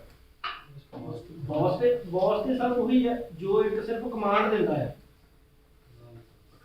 बॉस और लीडर से इको फर्क होता है वो ਜਿਹੜੀ ਤੁਸੀਂ ਪਹਿਲੀ ਗੱਲ ਕੀਤੀ ਲੀਡਰ ਸਾਰਿਆਂ ਨੂੰ ਨਾਲ ਲੈ ਕੇ ਚੱਲਦਾ ਲੀਡਰਸ਼ਿਪ ਕੁਆਲਿਟੀ ਹੁੰਦੀ ਹੈ ਕਿ ਜਦੋਂ ਤੁਸੀਂ ਵਰਤਦੇ ਹੋ ਨਾਲ ਦੂਜਿਆਂ ਨੂੰ ਨਾਲ ਵਧਾਉਂਦੇ ਹੋ ਜਿਹੜਾ ਕਿਤੇ ਘਟ ਰਿਹਾ ਹੁੰਦਾ ਹੈ ਉਹਨੂੰ ਬੂਸਟ ਕਰਦੇ ਹੋ ਜਿਹੜਾ ਤੁਹਾਡੀ ਟੀਮ ਦੇ ਵਿੱਚ ਵੀਕ ਲਿੰਕ ਹੈ ਤੁਸੀਂ ਕੋਸ਼ਿਸ਼ ਕਰਦੇ ਹੋ ਕਿ ਉਹਨੂੰ ਸਟਰੋਂਗ ਕਰ ਸਕੋ ਪਰ ਬੌਸ ਉਹਨਾਂ ਨੂੰ ਯੂਜ਼ ਕਰਕੇ ਖੁਦ ਵਧਦਾ ਹੈ ਬਸ ਐਸਾ ਇੱਕ ਬੌਸ एक फर्क हो रहा है लीडरशिप का लीडरशिप हमेशा याद रखना कि कई बार ਤੁਹਾਨੂੰ बड़े ऐसे डिसीजंस लेने करने जो ਤੁਹਾਨੂੰ पसंद नहीं होते कई बार ਤੁਹਾਨੂੰ अपने ऐसे अजीज बंदे ਦੀ नौकरी ਤੋਂ करने ਪੈਂਦੇ ਕਿ ਜਿਹੜੇ ਤੁਸੀਂ ਨਹੀਂ ਚਾਹੁੰਦੇ ਉਹ ਕਿਉਂ ਕਰਨੇ ਪੈਂਦੇ ਕਿਉਂਕਿ ਵੀਕ ਲਿੰਕ ਬਣ ਚੁੱਕੇ ਹੁੰਦੇ ਔਰ ਉਹਨਾਂ ਦੇ ਕਾਰਨ ਬਾਕੀ ਕੰਮ ਖਰਾਬ ਹੋ ਜਾਂਦਾ ਹੈ ਇੱਕ ਐਗਜ਼ਾਮਪਲ ਦੇਣਾ ਇੱਕ ਕੰਪਨੀ ਹੈਗੀ ਉਹਦੇ ਰਿਟਾਇਰਮੈਂਟ ਏਜ ਹੈਗੀ 60 ਦੀ ਪਰ ਇੱਕ ਬੰਦਾ ਉੱਥੇ ਕੰਮ ਕਰਦਾ ਹੈ ਉਹਦੀ ਬੇਟੀ ਦਾ ਵਿਆਹ ਹੈ वो तकरीबन 61 ਦੇ ਕਰੀਬ ਪਹੁੰਚ ਚੁੱਕਿਆ ਰਿਟਾਇਰਮੈਂਟ ਏਜ ਵੀ ਨਿਕਲ ਚੁੱਕੀ ਹੈ ਹੁਣ ਉਹਨੂੰ ਰੱਖਣਾ ਚਾਹੀਦਾ ਕਿ ਕੱਢ ਦੇਣਾ ਚਾਹੀਦਾ ਤੁਸੀਂ ਕੀ ਕਹੋ ਉਹਦੀ ਬੇਟੀ ਦਾ ਵਿਆਹ ਹੈ ਐਸੇ ਮਾਹੌਲ ਵਿੱਚ ਤੁਸੀਂ ਕੀ ਕਰੋਗੇ ਕਿ ਉਹਦੀ 60 ਅਬਵ ਨਿਕਲ ਚੁੱਕਿਆ ਹੈ already what will you do ਐਸਾ ਲੀਡਰ ਰੱਖਣਾ ਚਾਹੀਦਾ ਜਿਹੜੀ ਉਹਦੀ ਤਨਖਾਹ ਜਿਹੜੀ ਹੈ ਕੰਪਨੀ ਉਹਦਾ ਹਰਜਾਨਾ ਕੌਣ ਭਰੇਗਾ जी बोलो बोलो बोलो करना चाहिए क्योंकि जे ਤੁਸੀਂ ਇਮੋਸ਼ਨਲ ਸਿਰਫ ਹੋ ਕੇ ਐਸਪੈਕਟ ਲੈ ਕੇ ਚੱਲੋਗੇ ਤੁਸੀਂ ਜ਼ਿਆਦਾ ਦੇਰ ਕੰਪਨੀ ਨਹੀਂ ਚਲਾ ਪਾਓਗੇ ਮੈਂ ਇसीलिए ਕਿਹਾ ਕਿ ਮੈਂ ਹਾਰਡ ਡਿਸੀਜਨਸ ਲੈਣੇ ਨੇ ਹਾਂ ਤੁਸੀਂ ਉਸ ਵਿੱਚ ਇਹ ਹੈਲਪ ਕਰ ਸਕਦੇ ਹੋ ਕਿ ਤੁਸੀਂ ਉਸ ਨੂੰ ਕੰਪਨੀ ਦੀ ਤਰਫੋਂ ਲੋਨ ਪ੍ਰੋਵਾਈਡ ਕਰਾ ਸਕਦੇ ਹੋ ਉਹਦੀ ਬੇਟੀ ਦੀ ਵਿਆਹ ਹੈਲਪ ਕਰ ਸਕਦੇ ਹੋ ਉਹ ਤੁਹਾਡੀ ਜੇ ਕੋਈ ਸੀਐਸਆਰ ਐਸੀ ਹੈਗੀ ਹੈ ਜੋ ਸੀਐਸਆਰ ਦੇ ਅੰਦਰ ਤੁਸੀਂ ਕੋਈ ਪ੍ਰੋਜੈਕਟ ਰਨ ਕਰਦੇ ਹੋ ਉਹਦੇ ਅੰਦਰ ਤੁਸੀਂ ਵੀ ਮਦਦ ਕਰ ਸਕਦੇ ਹੋ ਕਿਉਂਕਿ ਤੁਸੀਂ ਇਹ ਨਾ ਭੁੱਲੋ ਕਿ ਐਸਾ ਸਿਰਫ ਇੱਕ ਕੇਸ ਨਹੀਂ ਹੋਏਗਾ ਅਸੀਂ ਸਿਰਫ ਇੱਕ ਬੰਦੇ ਦੀ ਗੱਲ ਕੀਤੀ ਪਰ ਜੇ ਮੈਂ ਕੰਪਨੀਆਂ ਜਿਵੇਂ ਮਰੂਤੀ ਹੋ ਗਈ ਵੱਡੇ ਸਕੇਲ ਦੀ ਕੰਪਨੀ ਫੋਰਡ ਹੋ ਗਈ ਐਸੀ ਕੰਪਨੀ ਦੀ ਗੱਲ ਕਰਾਂ ਉੱਥੇ ਇੱਕ ਬੰਦਾ 60 ਬੰਦਾ ਨਹੀਂ ਹੋ ਰਿਹਾ ਅੱਜ ਦਾ ਮੂਮੈਂਟ ਕਈ ਬੰਦੇ ਹੋ ਰਹੇ और जो हर बंदे का एंड ही कंपनी खर्चा चुकेगी तो वो ज्यादा देर चल ही नहीं पाएगी क्योंकि प्रॉफिटेबल ही नहीं तो you have to take hard decision और मैनेजर स्किल्स क्यों ਅਸੀਂ ਮੈਨੇਜਮੈਂਟ ਦੇ ਰੋਲ ਦੇਖੇ ਕਿ ਐਸਾ ਮੈਨੇਜਰ ਰੋਲਸ ਕੀ ਹੁੰਦੇ और मैनेजर स्किल्स ਕੀ ਹੁੰਦੇ ਇਸ ਉੱਤੇ ਰੋਬਰਟ ਕੈਪਸ ਬੋਲਦੇ ਇਹਦੇ ਵਿੱਚ ਉਹਨਾਂ ਨੇ ਟੈਕਨੀਕਲ ਔਰ ਹਿਊਮਨ ਸਕਿੱਲਸ ਤੇ ਪਹਿਲੇ ਗੱਲ ਕੀਤੀ टेक्निकल स्किल्स जो होंगे मैं पढ़ता हुआ आप लोग गेस करो फिर मैं जवाब देगा these are the skills required for the smooth functioning of the activities which involve methods processes to run and procedures to be followed by which the outcome can be reached it can be said that it involves people to have specific skills and techniques to achieve their goal और इसमें मैं example लिखता है ग्रंथी सिंघल का फिर लागू है technical skills होंगे ने एक पर्टिकुलर स्किल होना जिसके बेस पे ਤੁਸੀਂ ਸਾਰਾ ਕੰਮ ਕਰਨਾ ਜੇ ਮੈਂ ਕਹਾਂ ਕਿ ਅੱਜ ਮੈਂ ਜਾ ਕੇ ਕੀਰਤਨ ਕਰਨਾ ਤੇ ਮੈਂ ਉਹਨਾਂ ਵਧੀਆ ਕੀਰਤਨ ਨਹੀਂ ਕਰ ਸਕਦਾ ਜੋ ਕੀਰਤਨ ਸਾਹਿਬਾਨ ਕਰ ਸਕਦੇ ਜਾਂ ਰਾਗੀ ਸਾਹਿਬਾਨ ਕਰ ਸਕਦੇ ਕਿਉਂਕਿ ਉਹਨਾਂ ਨੂੰ ਉਸकी ਟ੍ਰੇਨਿੰਗ ਲਈ ਹੋਈ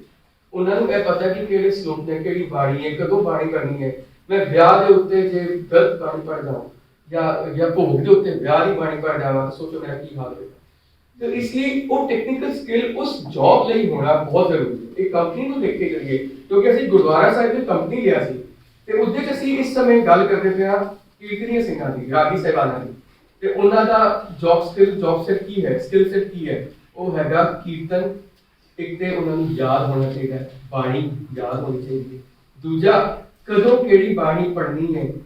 ਕਿਵੇਂ ਪੜ੍ਹਨੀ ਹੈ ਇਹ ਉਹਨਾਂ ਨੂੰ ਪਤਾ ਨਹੀਂ ਜੇ ਸਕਿੱਲ ਸੈਟ ਉਹਨਾਂ ਕੋਲ ਹੈ आप नोट करो कई रागी साहिबान होंगे कईयां दे प्रोग्राम्स इन्ने वड्डे पद्धर ते होंदे ने वो इन्नी वड्डे लेवल से जाते हैं इंटरनेशनल लेवल से जाते हैं पर कई ऐसे रागी साहिबान होंगे जो अगे बढ़ ही नहीं पाते उसका रीजन क्यों है उसके कई रीजन होंगे एक रीजन है कि अपने टेक्निकल स्किल्स को अपस्किल ही करते विद टाइम तो अपने आप को अपस्किल करना पड़ेगा विद टाइम तो मैं आज ए देखा अब तो 10 साल के मैं लगा तो मैं कभी रागी साहिबाना ਨੂੰ सोशल मीडिया ਤੇ ਨਹੀਂ ਦੇਖਿਆ मैं ਉਹਨਾਂ ਦੀ ਕੈਸਟਾਂ ਸੁਣੀਆਂ ਸੀ ਸੀਡੀ ਸੁਣਦਾ ਸਾਂ ਅਸੀਂ ਗੱਡੀ ਚਲਾਉਣ ਲਈ ਸੀਡੀ ਲਈਦਾ ਸੀ ਉਹ ਲਗਾਣੀ ਆ ਉਸ ਤੋਂ ਬਾਅਦ ਪੈਨ ਡਰਾਈਵ ਆ ਗਈ ਪੈਨ ਡਰਾਈਵ ਨਾਲ ਤੇ ਅੱਜ ਇਹ ਹੈ ਕਿ ਤੁਸੀਂ ਕੁਝ ਲੈਣ ਦੀ ਲੋੜ ਨਹੀਂ ਉਹਨਾਂ ਨੇ ਆਪਣੇ YouTube ਚੈਨਲਸ ਚਲਾਏ YouTube ਚੈਨਲਸ ਉੱਤੇ ਉਹਨਾਂ ਦਾ ਕੀਰਤਨ ਇਵਨ ਅਨੰਤ ਜੇ ਮੈਂ ਗੱਲ ਕਰਾਂ ਆਪ ਤੇ ਅਖੰਡ ਪਾਠ ਸਾਹਿਬ ਦੀ ਸਹਿਜ ਪਾਠ ਦੀ ਤੇ ਆਪ ਨੂੰ YouTube ਤੇ ਪੂਰੇ ਦੇ ਪੂਰੇ ਪਾਠ ਪਲੇ ਕੀਤੇ ਤੁਹਾਨੂੰ ਕਿਸੇ ਦੀ ਲੋੜ ਹੀ ਨਹੀਂ ਸੋ try to understand कि with time you have to upskill your technical skills ਜੇ ਤੁਸੀਂ ਸਕਿੱਲ ਅਪਗ੍ਰੇਡ ਨਹੀਂ ਕਰਦੇ ਤੇ ਤੁਸੀਂ ਰੇਸ ਵਿੱਚੋਂ ਬਾਹਰ ਹੋ ਜਾਓ ਔਰ ਬਾਹਰ ਹੋਣ ਦਾ ਮਤਲਬ ਕਿ ਤੁਹਾਨੂੰ ਕੋਈ ਪੁੱਛੇਗਾ ਨਹੀਂ ਤੁਸੀਂ ਪਿੱਛੇ ਦੇ ਪਿੱਛੇ ਹੁੰਦੇ ਜਾਓ ਹਿਊਮਨ ਸਕਿੱਲਸ ਕੀ ਹੁੰਦੇ ਮੈਂ ਫਿਰ ਪੜ੍ਹਦਾ it is a skill which helps the people to work in a team ਜਿਹੜੀ ਆਪਨੇ ਟੀਮ ਵਰਕ ਦੀ ਗੱਲ ਕੀਤੀ ਸੀ ਉਹ ਇੱਥੇ ਕੈਚ ਕਰਦੇ ਨੇ ਕਿ ਹਿਊਮਨ ਸਕਿੱਲਸ ਕੀ ਹੁੰਦੇ it is a skill which helps the people to work in a team and put their cooperative efforts in achieving the required goals. When an environment is created where the individuals work in a team, then the level of trust, security and sharing of opinions increases. For example, organizing Nagar Kirtan. ਅਸੀਂ ਨਗਰ ਕੀਰਤਨ ਦਾ ਗੱਲ ਕੀਤੀ ਮੈਂ ਪਰ ਰਾਗੀ ਸਾਹਿਬਾਨਾਂ ਦੇ ਲੈ ਕੇ ਚੱਲਾਂਗਾ ਰਾਗੀ ਸਾਹਿਬਾਨ ਤਿੰਨ ਦੀ ਜੋੜੇ ਪੈਣਾ ਆਪਨੇ ਨੋਟ ਕੀਤਾ ਗਿਆ ਵੀ ਮੋਸਟਲੀ ਤਿੰਨ ਹੁੰਦੇ ਤੇ ਜੇ ਉਹਨਾਂ ਦੇ ਵਿੱਚ ਆਪਸ ਕੋਆਰਡੀਨੇਸ਼ਨ ਨਾ ਹੋਵੇ ਤੇ ਕੀ ਉਹ ਸਹੀ ਕੀਰਤਨ ਕਰ ਪਾਣਗੇ सिंपल चला लेकर जे तबला वाचक अपने हिसाब ਨਾਲ ਚੱਲੇ ਇੱਕ ਭਾਈ ਸਾਹਿਬ ਆਪਣੇ ਹਿਸਾਬ ਨਾਲ ਗਾ ਰਹੇ ਹੋਣ ਦੂਜੇ ਆਪਣੇ ਹਿਸਾਬ ਨਾਲ ਕੀ ਉਧਰ ਰਿਜ਼ਲਟ ਕੀ ਆਏਗਾ ਸੰਗਤ ਦੇ ਇੱਕ ਭਾਈ ਸਾਹਿਬ ਤੋਂ ਉਠੋ ਸੀ ਕਰ ਲੈਂਦੇ ਸੋ ਕਿੱਥੇ ਗੇਮ ਕਿੱਥੇ ਬਣਦੀ ਹੈ ਹਿਊਮਨ ਸਕਿੱਲਸ ਦੇ ਉੱਤੇ ਕੋਆਰਡੀਨੇਸ਼ਨ ਉੱਤੇ ਟੀਮ ਵਰਕ ਦੇ ਉੱਤੇ ਕਿ ਉਹ ਮਿਲ ਕੇ ਕੰਮ ਕਰਨ ਇਹੀ ਕੰਮ ਇੱਕ ਆਰਗੇਨਾਈਜੇਸ਼ਨ ਨੂੰ ਕਰਨਾ ਹੁੰਦਾ ਹਰ ਲੈਵਲ ਤੇ ਅਲੱਗ ਬੰਦਾ ਬੈਠਾ ਹੈ ਅਲੱਗ ਮਾਈਂਡਸੈਟ ਨਾਲ ਅਲੱਗ ਸਕਿੱਲ ਸੈਟ ਨਾਲ ਪਰ ਉਹ ਇਕੱਠੇ ਹੋ ਕੇ ਇੱਕੋ ਬੋਡੀ ਬਣ ਕੇ ਕਿਵੇਂ ਕੰਮ ਕਰਦਾ ਤਾਂ ਹੈ ਜਿਵੇਂ ਸਾਡੀ ਸਰੀਰ ਹੈ, ਦਿਮਾਗ ਅਲੱਗ ਹੈ, ਦਿਲ ਅਲੱਗ ਹੈ, ਹੱਥ ਪੈਰ ਅਲੱਗ ਨੇ, ਪਰ ਕੋਆਰਡੀਨੇਸ਼ਨ ਨਹੀਂ ਹੈ। ਜੋ ਕਮਾਂਡ ਦਿਮਾਗ ਟੌਪ ਮੈਨੇਜਮੈਂਟ ਦੇ ਰਿਹਾ ਹੈ, ਉਹ ਮਿਡਲ ਮੈਨੇਜਮੈਂਟ ਦੇਖ ਰਿਹਾ ਹੈ, ਜੋ ਸਾਡਾ ਹਾर्ट ਹੈ ਉਹ ਪੰਪ ਕਰਦਾ ਹੈ ਬਲੱਡ, और लो आप साइड हर जगह हर स्किल सेट पे जा रहा है, हाथ अपने काम कर रहे हैं, पैर अपने सब कर रहे हैं। So you have to understand कि हर चीज ਦੇ ਲਈ ਤੁਹਾਨੂੰ ਕਿਤੇ ਨਾ ਕਿਤੇ ਮੈਨੇਜਮੈਂਟ ਦਾ ਰਸਤਾ ਦਿਖੇਗਾ ਜੇ ਤੁਸੀਂ ਸਟੱਡੀ ਕਰਨਾ ਚਾਹੋਗੇ। नेचर अपने एक बहुत बड़ा मैनेजमेंट स्किल लेके चलती है, उस करके ध्यान रखें। Conceptual skills would एक ही होते हैं। This skill set is required to understand the larger picture while working on small projects. This skill helps in understanding the working of the different segments that work individually, but is seen from a larger perspective than the relationship with each other. These skill sets are great importance at the top and middle. थोड़ी देर में थोड़े शरीर का समझा देता example. एडेक्स तो अगर बिल्कुल कोई आपकी नहीं दिमाग ने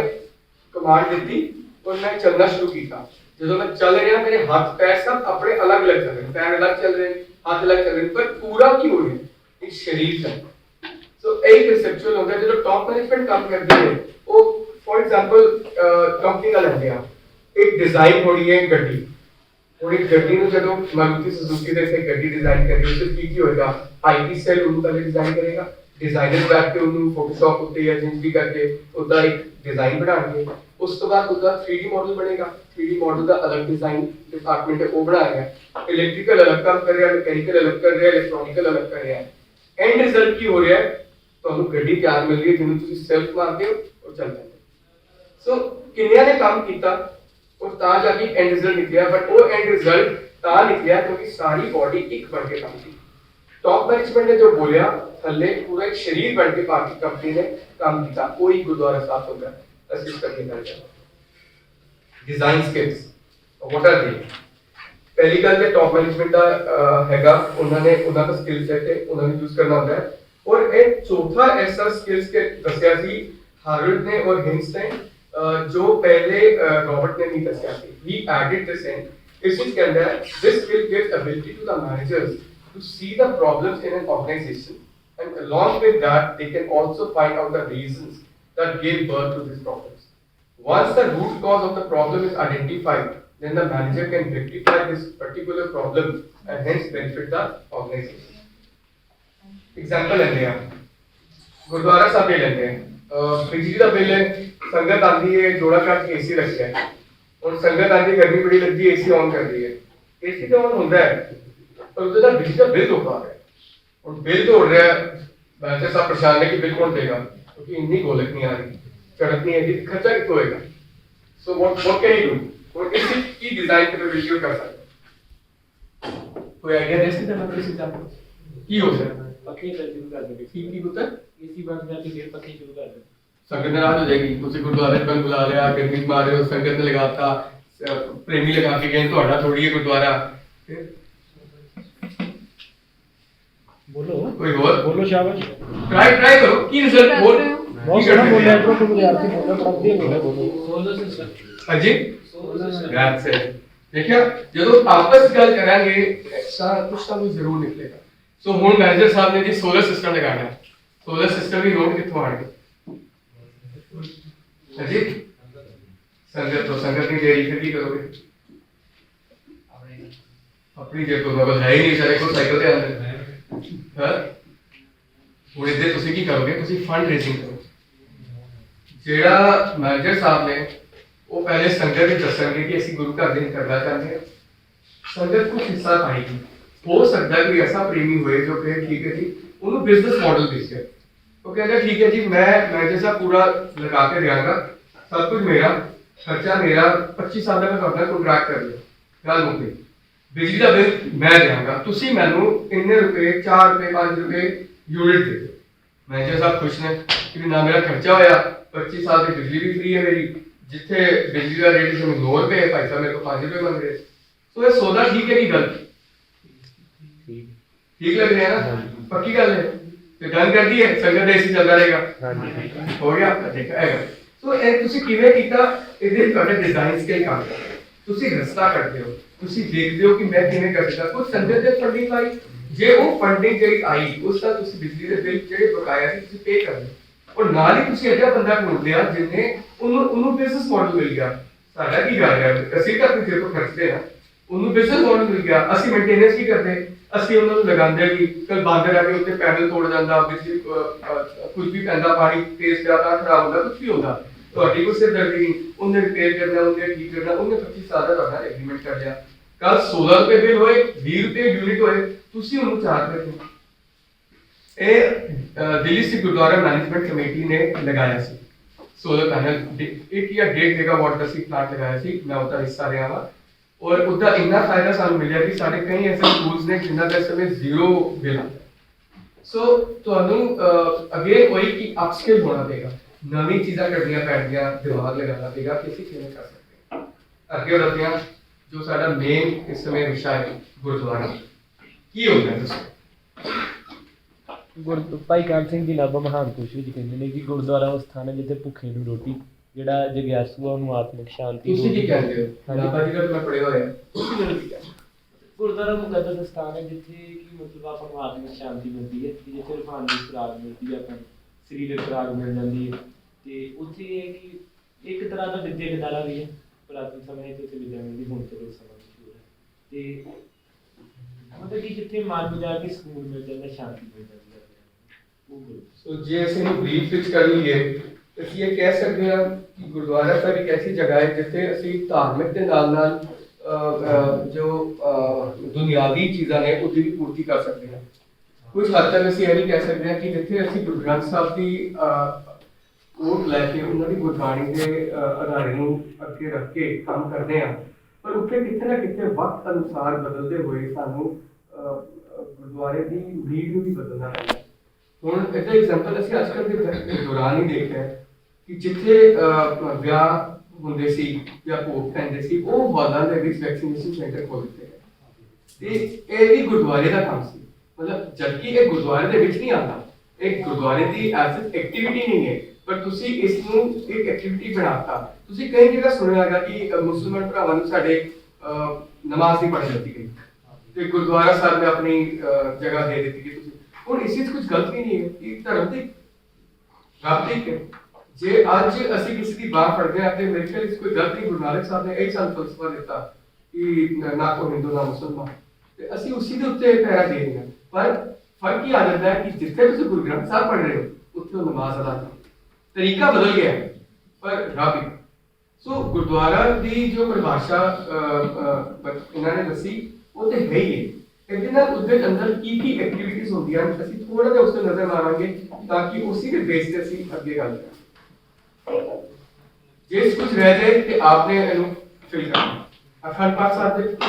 ਅਖੰਡ ਪਾਠ ਸਾਹਿਬ ਹੁੰਦੇ ਸਹਿਜ ਪਾਠ ਹੁੰਦੇ ਕੀਰਤਨ ਕਥਾ ਲੰਗਰ ਅਨੰਦ ਕਾਰਜ ਭੋਗ ਸ਼ਬਦ ਚੌਕੀ ਨਗਰ ਕੀਰਤਨ ਸਮਾਗਮ ਵੱਡੇ ਲੈਵਲ ਤੇ ਜਿਹੜੇ ਅਸੀਂ ਕਰਦੇ ਆ ਅੰਮ੍ਰਿਤ ਸੰਚਾਰ ਕਰਦੇ ਆ ਜੇ ਵੱਡੇ ਜਗ੍ਹਾ ਹੈ ਸਾਡੇ ਕੋਲ ਡਾਕਟਰਸ ਅਵੇਲੇਬਲ ਨੇ ਅਸੀਂ ਡਿਸਪੈਂਸਰੀ ਖੋਲਦੇ ਆ ਗੁਰਮੁਖੀ ਦੀ ਕਲਾਸਾਂ ਲਗਾਉਂਦੇ ਆ ਜਾਂ ਐਗਜ਼ੀਬਿਸ਼ਨਸ ਲਗਾਉਂਦੇ ਆ इसके अलावा और की हो सकता है जिसमें से बोले वैक्सीनेशन सेंटर हो गया और की हो सकता कुछ आपको लगता है कि अलावा कुछ रहता ब्लड डोनेशन कैंप हो गया और की हो सकता और दसो सो ਅਸੀਂ ਜੇ ਕਹੀਏ ਤੇ ਇਹ ਕੋਈ 10-12 ਜਿਹੜੀ ਐਕਟੀਵਿਟੀਜ਼ ਹੋ ਰਹੀਆਂ ਇਹ ਉਸੇ ਇੱਕ ਬਿਲਡਿੰਗ ਵਿੱਚ ਹੋ ਰਹੀਆਂ ਜਿਹਨੂੰ ਅਸੀਂ ਗੁਰਦੁਆਰਾ ਸਾਹਿਬ ਕਹਿੰਦੇ ਹਾਂ ਜੇ ਅਸੀਂ ਥੋੜੀ ਦੇਰ ਲਈ ਮੈਂ ਕਹਾਂ ਕਿ ਗੁਰਦੁਆਰਾ ਸਾਹਿਬ ਨੂੰ ਅਸੀਂ ਕੰਪਨੀ ਲਿਆ ਸੀ ਔਰ ਇਹ ਸਾਡੇ ਪ੍ਰੋਜੈਕਟਸ ਹੈਗੇ ਜੋ ਕੰਪਨੀ ਨਾਲ ਚੱਲਦੀ ਤੇ ਇਹ ਪ੍ਰੋਜੈਕਟਸ ਨੂੰ ਰਨ ਕਰਨ ਲਈ ਸਾਨੂੰ ਹਰ ਤਰੀਕੇ ਦਾ ਬੰਦਾ ਚਾਹੀਦਾ ਹਰ ਪ੍ਰੋਜੈਕਟ ਲਈ ਹਰ ਬੰਦਾ ਅਲੱਗ ਹੋਏਗਾ ਮੈਂ ਇਹ ਨਹੀਂ ਕਰ ਸਕਦਾ ਕਿ ਮੈਂ ਰਾਗੀ ਸਾਹਿਬਾਨ ਨੂੰ ਬੋਲਾ ਜਾਂ ਲੰਗਰ ਬਣਾ ਦਿਓ ਤੂੰ ਮੇਰੀ ਸ਼ਕਲ ਦੇਖ ਕੇ ਯਾਰ ਮੈਂ ਬਾਜਾ ਤੇ ਜਾ ਸਕਦਾ ਤਾਂ ਲੰਗਰ ਨਹੀਂ ਬਣਾ ਸਕਦਾ ਤਾਂ ਉੱਥੇ ਕੀ ਕਮੀ ਆ ਗਈ ਸਾਨੂੰ ਬੰਦਾ ਉਹ ਚਾਹੀਦਾ ਜਿਹਦਾ ਸਕਿੱਲ ਸੈਟ ਲਾਗਰੀ ਦਾ ਜੋ ਲੰਗਰ ਦੀ ਸਮਝ ਸਕਦਾ ਹੈ ਅੱਗੇ ਚੱਲਦੇ ਹਾਂ ਗੁਰਦੁਆਰਾ ਮੈਨੇਜਮੈਂਟ ਕੀ ਹੁੰਦਾ various levels of gurdwara management we talk ਤੁਹਾਡੇ ਹਿਸਾਬ ਨਾਲ ਕਿਹੜੇ ਇੱਕ ਗੁਰਦੁਆਰੇ ਦੇ ਵਿੱਚ ਮੈਨੇਜਮੈਂਟ ਰੋਲਸ ਹੋ ਸਕਦੇ ਦੱਸੋ गलत सही दसो कोई फर्क नहीं पड़ता आपस में गल करनी एक डिस्कशन ਸਰ ਗੁਰਦੁਆਰਾ ਸਾਹਿਬ ਦੇ ਜਿਹੜੇ ਕਾਰਜ ਨੇ ਅਲੱਗ-ਅਲੱਗ ਤਰ੍ਹਾਂ ਦੇ ਹੁੰਦੇ, ਜਿਵੇਂ ਲੰਗਰ ਦੇ ਕਾਰਜ ਅਲੱਗ ਨੇ। ਕਾਰਜ ਤਾਂ ਹੋ ਗਏ, ਹਾਂਜੀ ਕਾਰਜ ਤੋਂ ਚਲਾਣ ਲਈ ਕਿਹੜੇ ਬੰਦੇ ਹੁੰਦੇ ਆ, ਉਹ ਕਿਹੜੇ level counter card keeper, store keeper, ਖਜ਼ਾਨਚੀ, ਉਹ ਸਾਰੇ ਕੰਮ। ਹੁਣ ਜੇ ਕਿੰਨਾ ਨੂੰ ਮੈਂ ਲੈਣਾ ਮੈਨੇਜਰ ਹੋ ਗਏ, ਗ੍ਰੰਥੀ ਸਾਹਿਬ ਹੋ ਗਏ, ਗ੍ਰੰਥੀ ਸਿੰਘ ਹੋ ਗਏ, ਕੈਸ਼ੀਅਰ ਹੋ ਗਏ, ਰਾਗੀ ਕੀਰਤਨੀਏ, ਲਾਂਗਰੀ ਸੇਵਾਦਾਰ, ਤੇ ਮੈਂ ਇਹ ਕਹਿ ਸਕਦਾ ਕਿ ਇਹਨਾਂ ਦੇ ਵਿੱਚ ਜਿਹੜੀ ਹੈ ਅਲੱਗ-ਅਲੱਗ ਆ ਜਾਂਦੀ ਹੈ ਸਕਿੱਲ। ਜੇ ਹੈਡ ਗ੍ਰੰਥੀ ਸਾਹਿਬ ਤੋਂ ਲੈ ਲਾ ਜਾਂ ਮੈਂ ਮੈਨੇਜਰ ਸਾਹਿਬ ਤੋਂ ਲੈ ਲਾ ਤਾਂ ਕਿਹੜੇ ਲੈਵਲ ਤੇ ਹੋਣਗੇ? ਸਾਡੇ ਕੋਲ ਤਿੰਨ ਲੈਵਲ ਹੈ, top management, middle management, lower management. ਲਾਂਗਰੀ ਸਾਹਿਬਾਨ ਕਿਹੜੇ ਲੈਵਲ ਤੇ ਹੋਣਗੇ ਔਰ ਰਾਗੀ ਸਾਹਿਬਾਨ ਕਿਹੜੇ ਲੈਵਲ ਤੇ ਹੋਣਗੇ? ਗੁੱਡ। ਔਰ ਜਿਹੜਾ ਸੇਵਾਦਾਰ ਹੈਗੇ ਉਹ ਲੋਅਰ। तो ਹੁਣ ਤੁਹਾਨੂੰ ਸਮਝ ਆਈ ਕਿ ਸਾਡੀ ਕੰਪਨੀ ਵਿੱਚ ਕਿਹੜੇ-ਕਿਹੜੇ ਬੰਦੇ ਕਿਹੜੇ ਲੈਵਲ ਤੇ ਕੰਮ ਕਰ ਰਹੇ ਹਨ। ਜਦੋਂ ਅਸੀਂ ਪੁਰਾਣੀ ਗੱਲ ਕਰੀ human skills, design skills, conceptual skills, ਤੇ ਉਹਦੇ ਵਿੱਚ ਇਸੇ ਦੇ ਉੱਤੇ ਕਰਾਈ ਸੀ। ਟੌਪ ਮੈਨੇਜਮੈਂਟ ਮੈਨੇਜਰ ਸਾਹਿਬ ਨੇ ਹੈਡ ਗ੍ਰੰਥੀ ਸਾਹਿਬ ਨੂੰ ਬੋਲਿਆ, ਹੈਡ ਗ੍ਰੰਥੀ ਸਾਹਿਬ ਦੇ ਥੱਲੇ ਗ੍ਰੰਥੀ ਸਾਹਿਬਾਨ ਨੂੰ ਉਹਨਾਂ ਦਾ ਕੰਮ ਦੱਸਿਆ ਕਿ ਵੀ ਫੋਰ ਐਗਜ਼ਾਮਪਲ ਇੱਕ ਅੱਜ ਵਿਆਹ ਹੈ ਤੇ ਮੈਨੇਜਰ ਸਾਹਿਬ ਨੇ ਬੋਲਿਆ ਕਿ ਅੱਜ ਦੀ ਬੁਕਿੰਗ ਹੈਗੀ ਹੈ ਹੈਡ ਗ੍ਰੰਥੀ ਸਾਹਿਬ। ਹੈਡ ਗ੍ਰੰਥੀ ਸਾਹਿਬ ਨੇ ਥੱਲੇ ਜਾ ਕੇ ਲਾਗਰੀ ਨੂੰ ਬੋਲਿਆ ਜੀ ਇੰਨਾ ਤੁਸੀਂ ਲੰਗਰ ਤਿਆਰ ਕਰੋ। ਫਿਰ ਜਿਹੜੇ ਰਾਗੀ ਸਾਹਿਬਾਨ ਨੇ ਬੋਲੇ ਇੰਨੇ ਤੋਂ ਇੰਨੇ ਵਜੇ ਤੱਕ ਤੁਸੀਂ ਲਾਣਾ ਪੜੇਗਾ, ਤੇ ਜਿਹੜੇ ਆਪਣੇ ਗ੍ਰੰਥੀ ਸਾਹਿਬਾਨ ਨੇ ਉਹਨਾਂ ਨੂੰ ਦੱਸਿਆ ਕਿ ਇੰਨੇ ਵਜੇ ਤੋਂ ਇੰਨੇ ਵਜੇ ਤੱਕ ਗੁਰੂ ਸਾਹਿਬਾਨ ਦੇ ਆਪਨੇ ਉੱਥੇ ਤੱਕ। ਸੋ ਉਹਨਾਂ ਨੇ ਅੱਗੇ ਕੰਮ ਵੰਡਤਾ ਔਰ ਇਸੇ ਹਿਸਾਬ ਨਾਲ ਤੁਹਾਡੀ ਪੂਰੀ ਆਰਗੇਨਾਈਜੇਸ਼ਨ ਇੱਕ ਹੋ ਕੇ ਕੰਮ ਕਰਦੀ। ਤੇ ਉਹ ਵਿਆਹ ਤਾਂ ਪੂਰਾ ਹੋਇਆ ਜਦੋਂ ਅਲੱਗ-ਅਲੱਗ ਕੰਮ ਮੈਨੇਜਰ ਟੌਪ ਮੈਨੇਜਮੈਂਟ ਤੋਂ ਲੈ ਕੇ ਲੋਅਰ ਮੈਨੇਜਮੈਂਟ ਤੱਕ ਹੋਇਆ। ਔਰ ਸੇਵਾਦਾਰ ਦਾ ਰੋਲ ਇਸ ਤਰ੍ਹਾਂ ਹੋਇਆ ਕਿ ਜਿਹੜੀ ਸੰਗਤ ਆ ਰਹੀ ਹੈ ਉਹਨਾਂ ਨੂੰ ਪਾਰਕਿੰਗ ਸਹੀ ਜਗ੍ਹਾ ਮਿਲ ਜਾਏ, ਉਹਨਾਂ ਦੇ ਜੋੜੇ ਘਰ ਵਿੱਚ ਜੋੜੇ ਉਤਰ ਜਾਣ, ਹੱਥ ਕਿੱਥੇ ਧੋਣੇ ਨੇ ਉਹਨਾਂ ਨੂੰ ਪਤਾ ਹੋਣਾ ਚਾਹੀਦਾ, ਪੈਰ ਕਿੱਥੇ ਧੋਣੇ ਨੂੰ ਪਤਾ ਹੋਣਾ ਚਾਹੀਦਾ, ਕਿਹੜਾ ਪ੍ਰਸ਼ਾਦ ਤਿਆਰ ਹੋਇਆ ਕਿ ਨਹੀਂ ਹੋਇਆ, ਇਹ ਉਹਦੀ ਡਿਊਟੀ ਹੈ। ਸੋ ਹਰ ਬੰਦੇ ਦੀ ਆਪਣੀ ਡਿਊਟੀ ਹੈ, ਪਰ ਉਹ ਇਕੱਠੀ ਹੋ ਕੇ ਆਪ ਦਾ ਇੱਕ ਆਰਗੇਨਾਈਜੇਸ਼ਨ ਬੋਡੀ ਹੈ। ਹੁਣ ਅਸੀਂ ਇਸ ਗੱਲ ਕਰਦੇ ਹਾਂ ਮੈਨੇਜਰ ਸਕਿੱਲਸ ਕਿਹੜੇ-ਕਿਹੜੇ ਚਾਹੀਦੇ ਹਨ ਗੁਰਦੁਆਰਾ ਮੈਨੇਜਮੈਂਟ ਲਈ। Proper management of various affairs, ਕਿ ਹਰ ਕੰਮ ਸਹੀ ਤਰੀਕੇ ਨਾਲ ਸਹੀ ਟਾਈਮ ਤੇ ਹੋਣਾ ਚਾਹੀਦਾ। ਟਾਈਮ ਮੈਨੇਜਮੈਂਟ, ਸਭ ਤੋਂ ਵੱਡਾ ਕੰਮ ਟਾਈਮ ਮੈਨੇਜਮੈਂਟ ਹੈ। ਗੁਰਦੁਆਰਾ ਸਾਹਿਬ ਵਿੱਚ ਸਵੇਰੇ ਨਿਤਨੇਮ ਪੜ੍ਹਨਾ ਤੇ ਉਹ ਆਸਾ ਦੀ ਵਾਰ ਪੜ੍ਹਨਾ, ਤੁਸੀਂ ਇਹ ਨਹੀਂ ਕਰ ਸਕਦੇ ਕਿ ਆਸਾ ਦੀ ਵਾਰ ਦੇ ਸਮੇਂ ਨਿਤਨੇਮ ਪੜ੍ਹ ਰਹੇ ਹੋ। ਤੇ ਤੁਹਾਨੂੰ ਇਹ ਪਤਾ ਹੋਣਾ ਚਾਹੀਏ ਕਿ ਮੇਰਾ ਟਾਈਮ ਮੈਨੇਜਮੈਂਟ ਕਿਵੇਂ ਚੱਲਦਾ ਹੈ। ਜੇ ਵੱਡਾ ਨਗਰ ਕੀਰਤਨ ਹੈ ਜਾਂ ਤੁਸੀਂ ਕੀਰਤਨ ਸਮਾਗਮ ਰੱਖਿਆ ਹੈ, ਉਸ ਵਿੱਚ ਰਾਗੀ ਸਾਹਿਬਾਨਾਂ ਦੇ ਜਿਹੜੇ ਅਲੱਗ-ਅਲੱਗ ਆਪ ਜੱਥੇ ਬੁਲਾਓਗੇ, ਉਹਨਾਂ ਦਾ ਟਾਈਮ ਕਿਸ ਤਰੀਕੇ ਸ਼ਡਿਊਲ ਕਰੋਗੇ ਕਿ ਕੋਈ ਵੀ ਇੱਕ ਨੂੰ ਦੂਜਾ ਓਵਰਲੈਪ ਨਾ ਕਰੇ, ਉਹਦੇ ਵਿੱਚ ਗੈਪ ਹੋਏ। ਫੋਰ ਐਗਜ਼ਾਮਪਲ ਇੱਕ ਰਾਗੀ ਸਾਹਿਬਾਨ ਦੀ ਫਲਾਈਟ ਲੇਟ ਹੋ ਗਈ, ਹੁਣ ਉਹਨੂੰ ਕਵਰ ਕਰਨ ਲਈ ਜਿਹੜੇ ਪੁਰਾਣੇ ਰਾਗੀ ਸਾਹਿਬਾਨ ਕੀਰਤਨ ਕਰ ਰਹੇ ਉਹਨਾਂ ਨੂੰ ਅਸੀਂ ਬੋਲਾਂਗੇ ਜੀ ਤੁਸੀਂ ਇੱਕ ਸ਼ਬਦ ਹੋਰ ਲਗਾ ਲਓ, ਪਰ ਉਹਨਾਂ ਦੇ ਇੱਕ ਲੈਵਲ ਹੋਏਗਾ 2 3 ਚੌਥੇ ਤੱਕ ਉਹ ਵੀ ਨਹੀਂ ਪਹੁੰਚ ਸਕਣਗੇ। ਇਸ ਲਈ ਸਾਨੂੰ ਇੱਕ ਜੱਜ ਕਰਕੇ ਚੱਲਣਾ ਪਏਗਾ ਕਿ ਬਾਈ ਚਾਂਸ ਐਸਾ ਕੁਝ ਹੁੰਦਾ ਹੈ ਕਿ ਜੇ ਇਹ ਲੇਟ ਹੋ ਗਏ ਜਾਂ ਕੋਈ ਤੇ ਸਾਡਾ ਇੱਕ ਰਾਗੀ ਜੱਥਾ ਸਟੈਂਡ ਬਾਈ ਤੇ ਖੜਾ ਰਹੇ ਜਦ ਤੱਕ ਉਹ ਆਉਂਦੇ ਜਾਂ ਲੇਟ ਹੋ ਰਹੇ ਅਸੀਂ ਉਹਨੂੰ ਕਵਰ ਕਰੀਏ। ਸੋ ਟਾਈਮ ਮੈਨੇਜਮੈਂਟ ਦਾ ਬਹੁਤ ਵੱਡਾ ਰੋਲ ਹੈ। ਲੀਡਰਸ਼ਿਪ ਦੀ ਅਸੀਂ ਆਲਰੇਡੀ ਗੱਲ ਕਰ ਚੁੱਕੇ ਹਾਂ, ਤੇ ਲੀਡਰਸ਼ਿਪ ਹਰ ਲੈਵਲ ਤੇ ਕਿਵੇਂ ਕੰਮ ਹੋਏਗੀ ਉਹ ਤੁਹਾਨੂੰ ਅਸੀਂ ਆਲਰੇਡੀ ਗੱਲ ਕੀਤੀ ਹੈ। Team work we have already talk. ਇਸ ਟੀਮ ਵਰਕ ਕਿਵੇਂ ਹੋਏਗਾ ਗੁਰਦੁਆਰੇ ਦੀ ਜੇ ਅਸੀਂ ਲੈ ਕੇ ਚੱਲੇ ਸਾਈ ਕੰਪਨੀ ਵਾਂਗੂ ਟੀਮ ਵਰਕ ਕਿਆ ਹੋਏਗਾ ਕਿ ਇੱਕ ਡਿਸਪਲਿਨ ਦੇ ਵਿੱਚ ਥੱਲੋਂ ਉੱਤੇ ਹਿਰਾਰਕੀ ਫੋਲੋ ਕਰੇਗਾ। ਸੇਵਾਦਾਰ ਆਪਣੇ ਉੱਤੇ ਮੈਨੇਜਰ ਤੋਂ ਸੁਣੇਗਾ, ਮੈਨੇਜਰ ਹੈਡ ਗ੍ਰੰਥੀ ਸਾਹਿਬ ਤੋਂ ਸੁਣੇਗਾ, ਹੈਡ ਗ੍ਰੰਥੀ ਸਾਹਿਬ ਜੋ ਮੈਨੇਜਰ ਉਹਨਾਂ ਦੇ ਉੱਤੇ ਸੀਨੀਅਰਸ ਬੈਠੇ ਉਹ ਦੱਸਣਗੇ ਮੈਨੇਜਮੈਂਟ ਜੋ ਹੁੰਦਾ ਹੈ। ਸੋ ਇੱਕ ਹਿਰਾਰਕੀ ਨੂੰ ਫੋਲੋ ਕਰਨਾ ਇਹ ਟੀਮ ਵਰਕ ਦਾ ਮੇਨ ਰੋਲ ਹੁੰਦਾ ਹੈ। ਫਾਈਨੈਂਸ ਮੈਨੇਜਮੈਂਟ, ਜਿਵੇਂ ਆਪਨੇ ਕੈਸ਼ੀਅਰ ਦੀ ਗੱਲ ਕੀਤੀ, ਜਿਵੇਂ ਅਸੀਂ ਉਹਨੇ ਗੱਲ ਕਰੀ ਸੀ ਸੋਲਰ ਪੈਨਲਸ ਲਗਾਉਣ ਦੀ, ਥੋੜਾ ਫਾਈਨੈਂਸ ਮੈਨੇਜਮੈਂਟ ਤੇ ਆ ਜਾਂਦਾ ਕਿ ਵੀ ਸੋਲਰ ਪੈਨਲ ਤੇ ਲੱਗਣੇ ਇਹ ਤਾਂ ਚਲੋ ਟੌਪ ਮੈਨੇਜਮੈਂਟ ਨੇ ਕਹਿ ਦਿੱਤਾ। ਹੁਣ ਫਾਈਨੈਂਸ ਡਿਪਾਰਟਮੈਂਟ ਕਿਵੇਂ ਉਹਨੂੰ ਕਵਰ ਕਰੇਗਾ? ਜਾਂ ਤੇ ਉਹ ਗੋਲਕ ਲਗਾਏ ਉਹਦੇ ਲਈ ਕਿ ਵੀ ਮੈਂ ਸਾਨੂੰ ਸੋਲਰ ਪੈਨਲ ਲਗਾਉਣ ਦੀ ਮਿਹਰਬਾਨੀ ਕਰਕੇ ਤੁਸੀਂ ਚੰਦਾ ਪਾਓ, ਜਾਂ ਫਿਰ ਉਹ ਫਾਈਨੈਂਸਰ ਢੂੰਢੇ, ਜਾਂ ਕੋਈ ਐਸਾ ਪ੍ਰੇਮੀ ਢੂੰਢੇ ਜੋ ਉਹਨੂੰ ਫ੍ਰੀ ਆਫ ਕਾਸਟ ਲਗਾ ਦੇ, ਤੇ ਜਾਂ ਫਿਰ ਜਿਵੇਂ ਅਸੀਂ ਬਿਜ਼ਨਸ ਮੋਡਿਊਲ ਉਹਨੇ ਢੂੰਢਿਆ ਸੀ ਐਸਾ ਢੂੰਢੇ ਤੇ ਫਾਈਨੈਂਸ ਮੈਨੇਜਮੈਂਟ ਦੇ ਹੱਥ ਚ। ਬਿਲਡਿੰਗ ਮੇਨਟੇਨੈਂਸ ਸਭ ਤੋਂ ਵੱਡਾ ਕੰਮ ਹੁੰਦਾ ਹੈ ਬਿਲਡਿੰਗ ਮੇਨਟੇਨੈਂਸ। ਇੱਥੇ ਬਲਬ ਫਿਊਜ਼ ਹੋ ਗਿਆ, ਇੱਥੇ ਲਾਈਟ ਨਹੀਂ ਹੈਗੀ, ਇੱਥੇ ਜਨਰੇਟਰ ਨਹੀਂ ਚੱਲ ਰਿਹਾ, ਪਾर्ट रखे हुए इन पर जनरेटर नहीं चल रहा, रात की लाइट चली गई, की करोगे? So you have to maintain all this things. शीशे नहीं है, ठंड के दिन ने हवा आ रही है, तो वो ਜਿਹੜੀ ਉੱਥੇ ਸੰਗਤ ਰੁਕੀ ਹੋਈ ਹੈ ਹੌਲਾ ਵਿੱਚ ਉਹਨਾਂ ਲਈ ਕੀ ਕਰੋਗੇ? ਸੋ ਤੁਹਾਨੂੰ ਬਿਲਡਿੰਗ ਮੇਨਟੇਨ ਕਰਨਾ ਵੀ ਆਪਣੇ ਆਪ ਵਿੱਚ ਬੜਾ ਵੱਡਾ ਰੋਲ ਹੁੰਦਾ ਹੈ, ਤੁਹਾਨੂੰ ਹਰ ਚੀਜ਼ ਦਾ ਧਿਆਨ ਰੱਖਣਾ ਪੈਂਦਾ ਹੈ। ਜਿਵੇਂ ਤੁਸੀਂ ਪਹਿਲੇ ਵੀ ਨੋਟ ਕੀਤਾ ਹੋਵੇਗਾ ਕਿ ਵਕਤ ਸਿਰ ਵਿੱਚ ਹਰਮੰਦਰ ਸਾਹਿਬ ਥੱਲੇ ਸਰੋਵਰ ਸਾਹਿਬ ਦੀ ਸਫਾਈ ਹੁੰਦੀ ਹੈ, ਇਸੇ ਲਈ ਹੁੰਦੀ ਹੈ ताकि ਜਦੋਂ टाइम सिर वो सफाई होएगी पानी साफ रहेगा जबकि बदलता रहता है पर सफाई होती रहे ये जरूरी होता है। इतनी बड़ी बिल्डिंग है उत्थे तो सारी मेंटेन करनी प्रबंधकों ਲਈ बड़ा ਵੱਡਾ ਆਪਣੇ ਆਪ ਚੈलेंज ਹੁੰਦਾ। ਦੇਖਣ 'ਚ ਬੜਾ ਛੋਟਾ ਜਿਹਾ ਕੰਮ ਹੁੰਦਾ। ਇੱਕ ਛੋਟਾ ਜਿਹਾ ਸਿੰਘ ਸਭਾ ਗੁਰਦੁਆਰਾ ਜਦੋਂ ਅਸੀਂ ਰਨ ਕਰਦੇ ਆ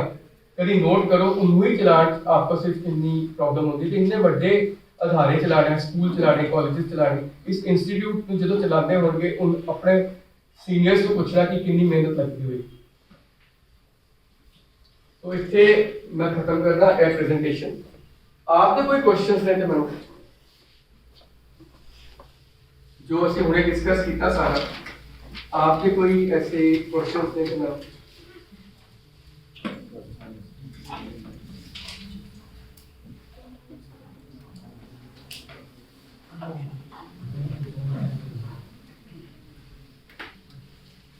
कोई सवाल है? अच्छा चलो मैं ਤੁਹਾਨੂੰ क्वेश्चन देना तो ਮੈਨੂੰ आंसर है ठीक है। गुरुद्वारा साहब मैं ਤੁਹਾਨੂੰ मैनेजर बनाता नवा गुरुद्वारा साहब की बिल्डिंग बनाई फर्स्ट क्लास बिल्डिंग है बिल्कुल चमकदी पई मार्बल लग्या पे ਹੁਣ ਤੁਸੀਂ ਉਹਨੂੰ ਕਿਵੇਂ ਚਲਾਓਗੇ ਮੈਨੂੰ ਜੋ ਤੁਸੀਂ ਪੜਿਆ ਸਾਰਾ ਇਹਨੂੰ ਆਧਾਰਾ ਬਣਾ ਕੇ ਉਹਨੂੰ ਕਿਵੇਂ ਰਨ ਕਰੋਗੇ। ਤੁਸੀਂ ਗੁਰਦੁਆਰਾ ਨਹੀਂ ਚਲਾ ਰਹੇ ਤੁਸੀਂ ਕੰਪਨੀ ਚਲਾ ਰਹੇ ਹੋ। ਮੈਨੂੰ ਉਸ ਦੇ ਬੇਸ ਤੇ ਦੱਸੋ ਕਿ ਤੁਸੀਂ ਆਪਣੇ ਕਿਹੜੇ ਮੈਨੇਜਰ ਸਕਿੱਲ ਯੂਜ਼ ਕਰੋਗੇ ऐसा मैनेजर उनको किਵੇਂ रन करो। कोई अलग अलग बोल सकता है कोई भी बोलो किਵੇਂ चलाओ। कभी एक नवा गुरुद्वारा साहब का रहना कि गुरुद्वारा साहब कैसे समाप्त की जाएगी इस समय मतलब संचालन क्या बड़े गुरुद्वारा साहब का मुझे आता है संचालन ਉਹਨੂੰ ਕਰਨ ਤੋਂ ਪਹਿਲੇ ਤੁਹਾਨੂੰ ਕੀ ਕਰਨਾ ਪਏਗਾ प्लानिंग करनी ਪਲੈਨਿੰਗ ਤੋਂ ਪਹਿਲੇ ਕੀ ਕਰਨਾ ਪਏਗਾ ਕਮੇਟੀ ਬਣਾਉਣੀ ਪਏਗੀ। ਕਮੇਟੀ ਤੋਂ ਪਹਿਲੇ ਕੀ ਕਰਨਾ ਪਏਗਾ ਤੁਹਾਨੂੰ ਵੋਲੰਟੀਅਰਸ ਚਾਹੀਦੇ ਹੋਣਗੇ ਜਿਹੜੇ ਤੁਹਾਡੀ ਇੱਕ ਵੇਵਲੈਂਥ ਤੇ ਕੰਮ ਕਰ ਸਕਦੇ ਹੋਣ ਸੋਚ ਹੋਏ ਉਹਨਾਂ ਦੀ ਕਿ ਅਸੀਂ ਮਿਲ ਕੇ ਕੰਮ ਕਰੀਏ। ਜਦੋਂ ਤੁਸੀਂ ਵੋਲੰਟੀਅਰਸ ਬਣਾ ਲਏ ਕਮੇਟੀ ਬਣ ਗਈ ਹੁਣ ਮੈਂ ਕਹਿੰਦਾ ਗੁਰੂ ਨਾਨਕ ਸਾਹਿਬ ਦਾ ਗੁਰਪੁਰਬ ਆ ਗਿਆ ਹੁਣ ਅੱਗੇ ਕੀ ਕਰਨਾ। गुरुकुल आगे साल में पहला प्लानिंग करा कि किस तरह ਆਪਾਂ ਬਣਾਉਣਾ ਹੈ ਕੀ ਪ੍ਰੋਗਰਾਮ ਹੋਏਗਾ ਇਹ ਆਰਗੇਨਾਈਜ਼ ਕਰਾਂਗੇ ਉਹਦੇ ਕੰਮ ਨਹੀਂ ਕਰਨਾ ਫਿਰ ਸਟਾਫਿੰਗ ਪਰ ਉਸ ਪਲਾਨਿੰਗ ਦੇ ਵਿੱਚ ਤੁਸੀਂ ਕੀ ਪਲਾਨ ਕਰੋਗੇ ਔਰ ਕੀ ਕੀ ਨਜ਼ਰ 'ਚ ਰੱਖੋਗੇ। ਪਲਾਨਿੰਗ ਇਸ ਤਰ੍ਹਾਂ ਹੈ ਕਿ ਪਹਿਲਾਂ ਤਾਂ ਆਪਣਾ ਬਜਟ ਕਿੰਨਾ ਹੈ ਬਜਟ ਦੇ ਹਿਸਾਬ ਨਾਲ ਪਲਾਨਿੰਗ ਹੋ ਸਕਦੀ ਹੈ ਕਿ ਆਪਾਂ ਗੁਰਦੁਆਰਾ ਸਾਹਿਬ ਦੇ ਵਿੱਚ ਕਿਹੜੀ ਜੱਥੇ ਬਣਾਉਣੀ ਹੈ ਕਿਸ ਤਰ੍ਹਾਂ ਨਾਲ ਉਹਨਾਂ ਨੂੰ ਟਾਈਮ ਦੇਣਾ ਹੈ ਆਪਣਾ ਜਿਹੜਾ ਮਤਲਬ ਸਾਰਾ ਪ੍ਰੋਗਰਾਮ ਉਹ ਕਿਸ ਤਰੀਕੇ ਨਾਲ ਕਰੀਏ ਕੋਈ ਕੱਲ ਨੂੰ ਟੈਂਟ ਵਗੈਰਾ ਲੱਗਣੀ ਹੈ ਉਹ ਸਾਰਾ ਧਿਆਨ ਰੱਖਣਾ ਕਿੱਥੇ ਲਾਉਣੀ ਹੈ ਕਿ ਕੀ ਬਸ ਟੈਂਟ ਤੇ ਰੁਕ ਜਾਂਦਾ ਹੁਣ ਟੈਂਟ ਲੱਗ ਗਿਆ ਸਾਡਾ ਠੀਕ ਹੈ ਜੀ ਰਾਜੀ ਸਾਹਿਬਾਨ ਬੁੱਕ ਹੋ ਗਏ ਹੁਣ ਅੱਗੇ ਕੀ ਕਰੋ ਤੁਸੀਂ ਕਿਹੜੇ ਬੰਦਿਆਂ ਨੂੰ ਕਿੱਥੇ ਡਿਊਟੀ ਤੇ ਲਗਾਓਗੇ। ਸਟਾਫਿੰਗ ਦੀ ਗੱਲ ਹੋਈ ਸੀ ਸਟਾਫ ਕਿਵੇਂ ਮੇਨਟੇਨ ਕਰੋਗੇ ਦੱਸੋ। ਕੋਈ ਈਜ਼ੀ ਹੈ ਬੰਦੇ ਚਾਹੀਦੇ ਨੇ ਤੁਹਾਨੂੰ ਪ੍ਰੋਜੈਕਟਸ ਪਤਾ ਕੀ ਚੱਲਦੇ ਪਏ ਸਕਿੱਲ ਸੈਟ ਦੇ ਹਿਸਾਬ ਨਾਲ ਤੁਸੀਂ ਬੰਦੇ ਲਗਾਣੇ ਦੱਸੋ। ਸਭ ਤੋਂ ਪਹਿਲਾਂ ਦੇ ਜਿਹੜੇ ਗ੍ਰੰਥੀ ਸਾਹਿਬ ਨੇ ਉਹਨਾਂ ਨੂੰ ਮਹਾਰਾਜ ਦੇ ਤਾਬਿਆਂ ਦੇ ਉਹਨਾਂ ਦੀ ਡਿਊਟੀ ਹੋਏਗੀ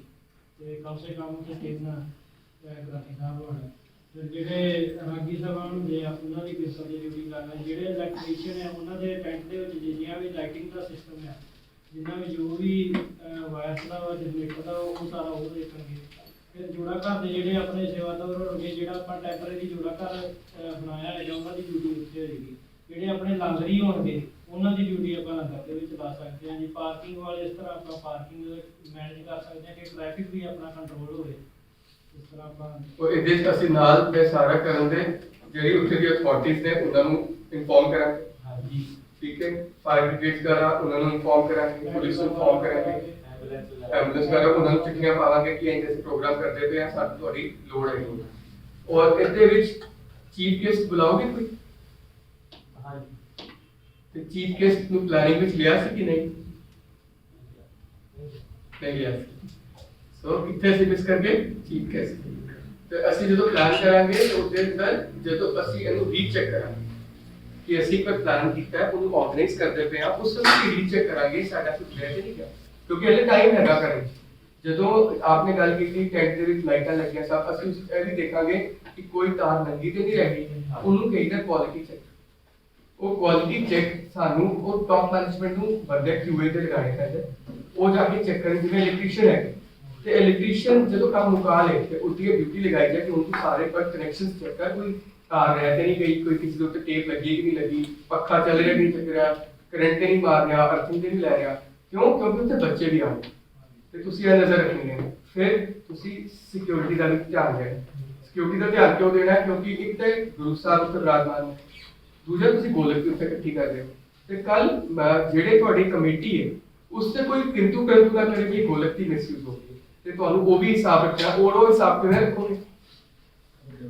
ਹਾਂਜੀ, बड़ा सिंपल है, दसो किवें रखोगे? गुरुद्वारा साहब जानते हो? पर्ची कटाते हो? तो की हो रहा साइड ते रख रहे ते जेड़ा कैशियर साहब ने वो बैठे ने पर्ची लेके जेड़ी संगत आई उन्हें नाल पर्ची कर ते ਤੁਹਾਨੂੰ ਇਹ ਹਿਸਾਬ ਤੋਂ ਦਾ ਤੁਹਾਨੂੰ ਦੋ ਫਾਇਦੇ ਹੁੰਦੇ ਹਨ ਕਿ after the programme you come to know ਕਿ ਤੁਹਾਡੀ ਕਲੈਕਸ਼ਨ ਕਿੰਨੀ ਹੋਈ। ਉਸ ਕਲੈਕਸ਼ਨ ਦੇ ਹਿਸਾਬ ਨਾਲ ਤੁਸੀਂ ਅੱਗੇ ਦੇ ਪ੍ਰੋਜੈਕਟਸ ਵੀ ਹੋਰ ਉਡੀਕ ਸਕਦੇ ਹੋ, ਡਾਕੂਮੈਂਟ ਕਰ ਸਕਦੇ ਹੋ, ਤੁਸੀਂ ਉਹ ਕਰ ਸਕਦੇ ਹੋ। दूसरा, क्योंकि नवा गुरुद्वारा साहिब है तो हमें यह पता चल जाएगा कि इतने कितनी संगत है, कि आस-पास के इलाके तो आ रही है या बाहरों भी आ रही है, ते तो हमें उस नाल एक अंदाजा लगता है कि साडा कस्टमर कितना जब ਅਸੀਂ ਗੁਰਦੁਆਰੇ ਨੂੰ ਕੰਪਨੀ ਲੈ ਕੇ ਗਏ। ਸੋ ਕਸਟਮਰ ਬੇਸ ਜਾਣਨਾ ਬਹੁਤ ਜ਼ਰੂਰੀ ਹੈ। ਇੱਕ ਮੈਨੇਜਮੈਂਟ ਲਈ ਆਪਣਾ ਕਸਟਮਰ ਬੇਸ ਜਾਣਨਾ ਇਸ ਲਈ ਜ਼ਰੂਰੀ ਹੁੰਦਾ ਕਿ ਉਸੇ ਹਿਸਾਬ ਦੇ ਪ੍ਰੋਗਰਾਮ ਉਡੀਕੇਗੀ ਜਾਂ ਉਹ ਪ੍ਰੋਜੈਕਟਸ ਕਰੇ। ਮੇਰੇ ਇੱਥੇ ਜ਼ਿਆਦਾ ਬਜ਼ੁਰਗ ਨੇ, मैं जिस इलाके से रहना, जो मेरा कस्टमर बेस है बुजुर्ग है, पर मेरी कंपनी लॉलीपॉप बना रही है कि मैं बच्चे दे मतलब बुजुर्ग खरीदेंगे ना, खरीदेंगे 10% अपने पोतियां लिए दोतियां लिए, पर क्लाइंटल कितना मेरा घट गया 90%। यही मैं कितने यंगस्टर्स से खोल दिया तो उसे चॉकलेट्स हो रहे सब हुए तो मेरा क्लाइंटल बढ़ गया। यही चीज तो लिखते देखना जो प्रोग्राम्स करो तो उस समय जिवें वो टर्बल टाइम का प्रोग्राम है कि वो ज्यादा बेटर रहेगा। ਤੁਹਾਨੂੰ ਉਹ ਕਿਵੇਂ ਪਤਾ ਚੱਲੇਗਾ ਤੁਹਾਡੇ ਇਲਾਕੇ 'ਚ ਕਿੰਨੇ ਬੰਦੇ, ਕਿੰਨੀ ਜੈਂਡਰ, ਕਿੰਨਾ, ਉਹ ਸਭ ਕੁਝ ਪਤਾ ਚੱਲਦਾ। ਇੱਕ ਨਵਾਂ ਗੁਰਦੁਆਰਾ ਸਾਹਿਬ ਜਦੋਂ ਬਣਦਾ ਹੈ ਤੇ ਕਮੇਟੀ ਆਬਵੀਅਸਲੀ ਬਣਾਉਣ ਦੇ ਸਾਰਿਆਂ ਦਾ ਯੋਗਦਾਨ ਹੁੰਦਾ ਤਾਂ ਪਤਾ ਚੱਲਦਾ ਕਿ ਮੇਰੇ ਆਸ-ਪਾਸ ਲੋਕ ਕਿੰਨੇ ਰਹਿ ਰਹੇ, ਉਸੇ ਦੇ ਹਿਸਾਬ ਨਾਲ ਆਪ ਉਹਨੂੰ ਵਰਕਆਊਟ ਕਰੋ। ਹੋਰ ਕਿਸੇ ਦਾ ਕੋਈ ਕੁਐਸਚਨ? ਇਹ ਮੈਂ ਕੁਐਸਚਨ ਕੀਤਾ ਸੀ, ਕੁਐਸਚਨ ਦਾ ਤੁਹਾਡਾ ਬਣਦਾ ਹੈ ਯਾਰ, ਇੱਕ ਤਾਂ ਕਰੋ। शाबाश।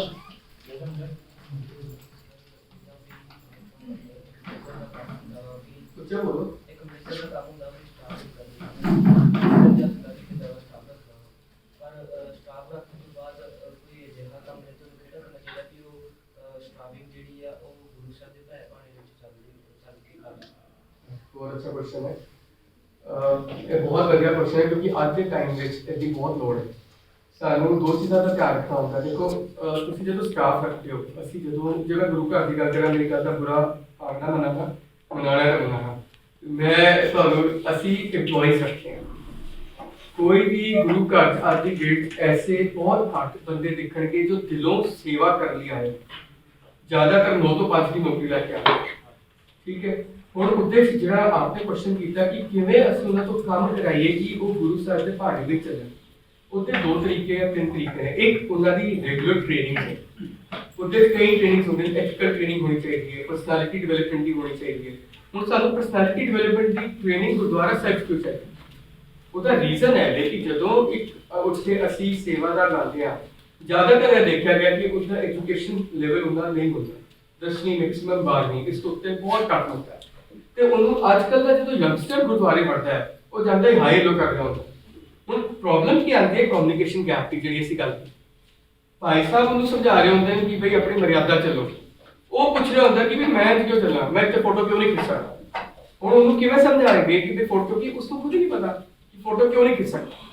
ਸੋ ਬੇਸਿਕ ਟ੍ਰੇਨਿੰਗਸ ਉਹਨਾਂ ਦੀ ਕਰਾਉਣੀ ਜ਼ਰੂਰੀ ਹੈ। ਉਹ ਟ੍ਰੇਨਿੰਗਸ ਜਿਹੜੀ ਆਪਦੀ ਕਮੇਟੀਆਂ ਆਲਰੇਡੀ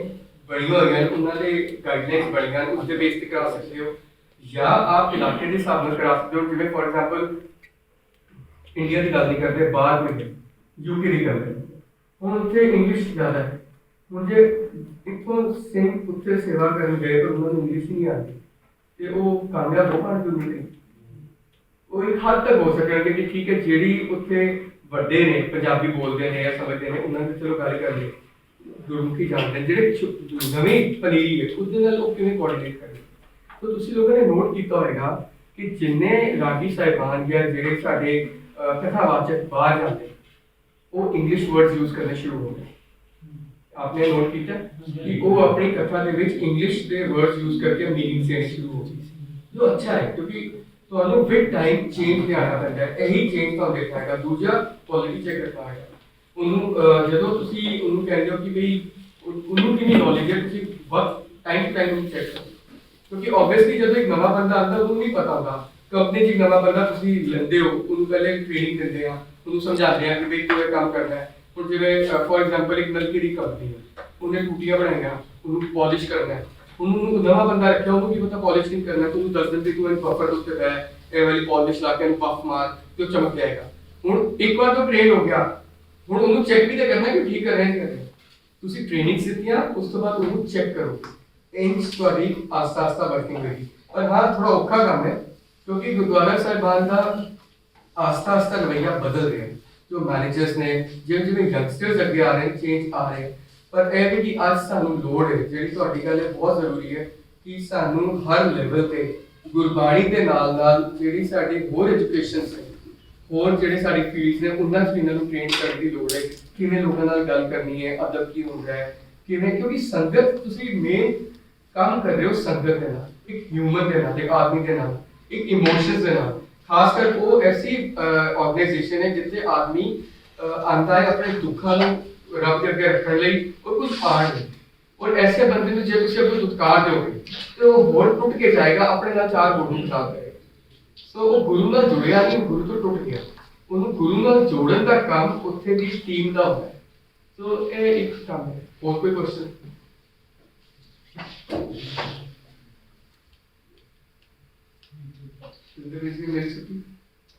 ਭੁੱਲਾ ਚੁੱਕਾ ਦੀ ਖਿਮਾ ਜੇ ਕੋਈ ਰਹਿ ਗਿਆ ਹੋਏ ਤੇ ਮੈਂ ਮਾਫੀ ਚਾਹੁੰਦਾ ਮੇਰਾ ਨੰਬਰ ਸਿੰਧਵੀਰ ਜੀ ਕੋਲ ਹੈਗਾ ਕਿਸੇ ਨੇ ਕਦੀ ਵੀ ਕੋਈ ਕੁਐਸਚਨ ਕਰਨਾ ਹੋਏ ਤੁਸੀਂ ਮੈਨੂੰ ਈਮੇਲ ਕਰ ਸਕਦੇ ਹੋ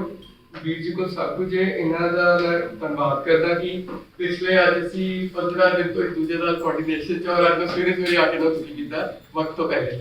ਸੋ ਮੈਂ ਡਾਕਟਰ ਜਗਮੋਹਨ ਸਿੰਘ ਜੀ ਦਾ ਧੰਨਵਾਦ ਕਰਦਾ ਜੋ ਮੈਨੂੰ ਮੌਕਾ ਦਿੱਤਾ ਇਸ ਕਰਕੇ ਆਪ ਸਭ ਦੇ ਰੂਬਰੂ ਹੋਣਾ ਇੱਕ ਸਰਵੇ ਫਾਰਮ ਆਪਨੇ ਬਣਦੇ ਪਏ ਮੈਂ ਬੜੀ ਮਿਹਰਬਾਨੀ ਹੋਏਗੀ ਆਪ ਇਹਨੂੰ ਭਰੋ ਕਿਉਂਕਿ ਅਸੀਂ ਇਹ ਦੇਖਣਾ ਚਾਹੁੰਦੇ ਹਾਂ ਕਿ ਅੱਜ ਦੀ ਜਨਰੇਸ਼ਨ ਦੀ ਕੀ ਸੋਚ ਹੈ ਕਿਵੇਂ ਉਸ ਤੇ ਕੰਮ ਹੋ ਸਕਦਾ ਉਸ ਤੇ ਬਲਬੂਤੇ ਅਸੀਂ ਅੱਗੇ ਕਦਮ ਚੁੱਕ ਸਕੀਏ ਵਾਹਿਗੁਰੂ ਜੀ ਕਾ ਖਾਲਸਾ ਵਾਹਿਗੁਰੂ ਜੀ ਕੀ ਵਿਚਾਰ ਸਾਂਝੇ ਕੀਤੇ ਇੱਕ ਤਾਂ ਜਿਹੜੀ ਕਹਿ ਸਾਡੀ ਕਿ ਮੇਰੀ ਛੋਟੀ ਹੈ ਤੁਹਾਡੀ ਛੋਟੀ ਨਹੀਂ ਹੈ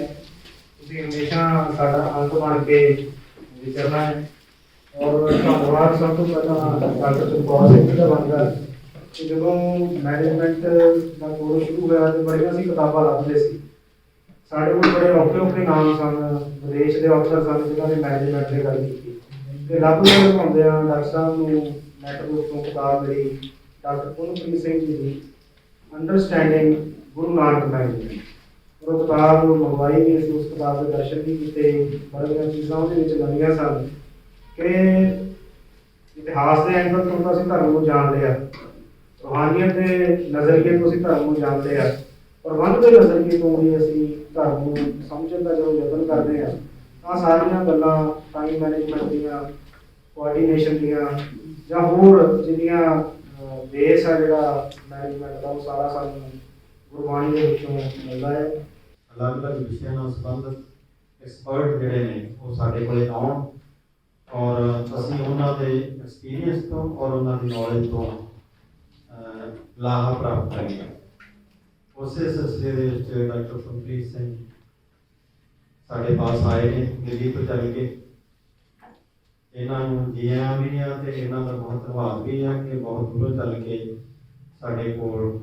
ਆਏ ਨੇ ਔਰ ਅਕਸਰ ਕਿਹਾ ਜਾਂਦਾ ਕਿ ਪਿਆਸਾ ਜਿਹੜਾ ਹੈ ਉਹ ਖੂਹ ਕੋਲੇ ਚੱਲ ਕੇ ਜਾਣਾ ਪੈਂਦਾ ਪਰ ਹੁਣ ਇਹ ਕੁਆਲਿਟੀ ਖੇਡ ਵਾਪਰ ਰਹੀ ਹੈ ਕਿ ਖੂਹ ਸਾਡੇ ਕੋਲੇ ਚੱਲ ਕੇ ਆਉਂਦੇ ਨੇ ਅਸੀਂ ਆਪਣੀ ਪਿਆਸ ਕਿੰਨੀ ਬੁਝਾਉਣੇ ਆ ਜਾਂ ਉਹਦੇ ਤੋਂ ਕਿੰਨਾ ਲਾਹਾ ਲੈਂਦੇ ਆ ਇਹ ਸਾਡੇ ਤੇ ਡਿਪੈਂਡ ਕਰਦਾ ਹੈ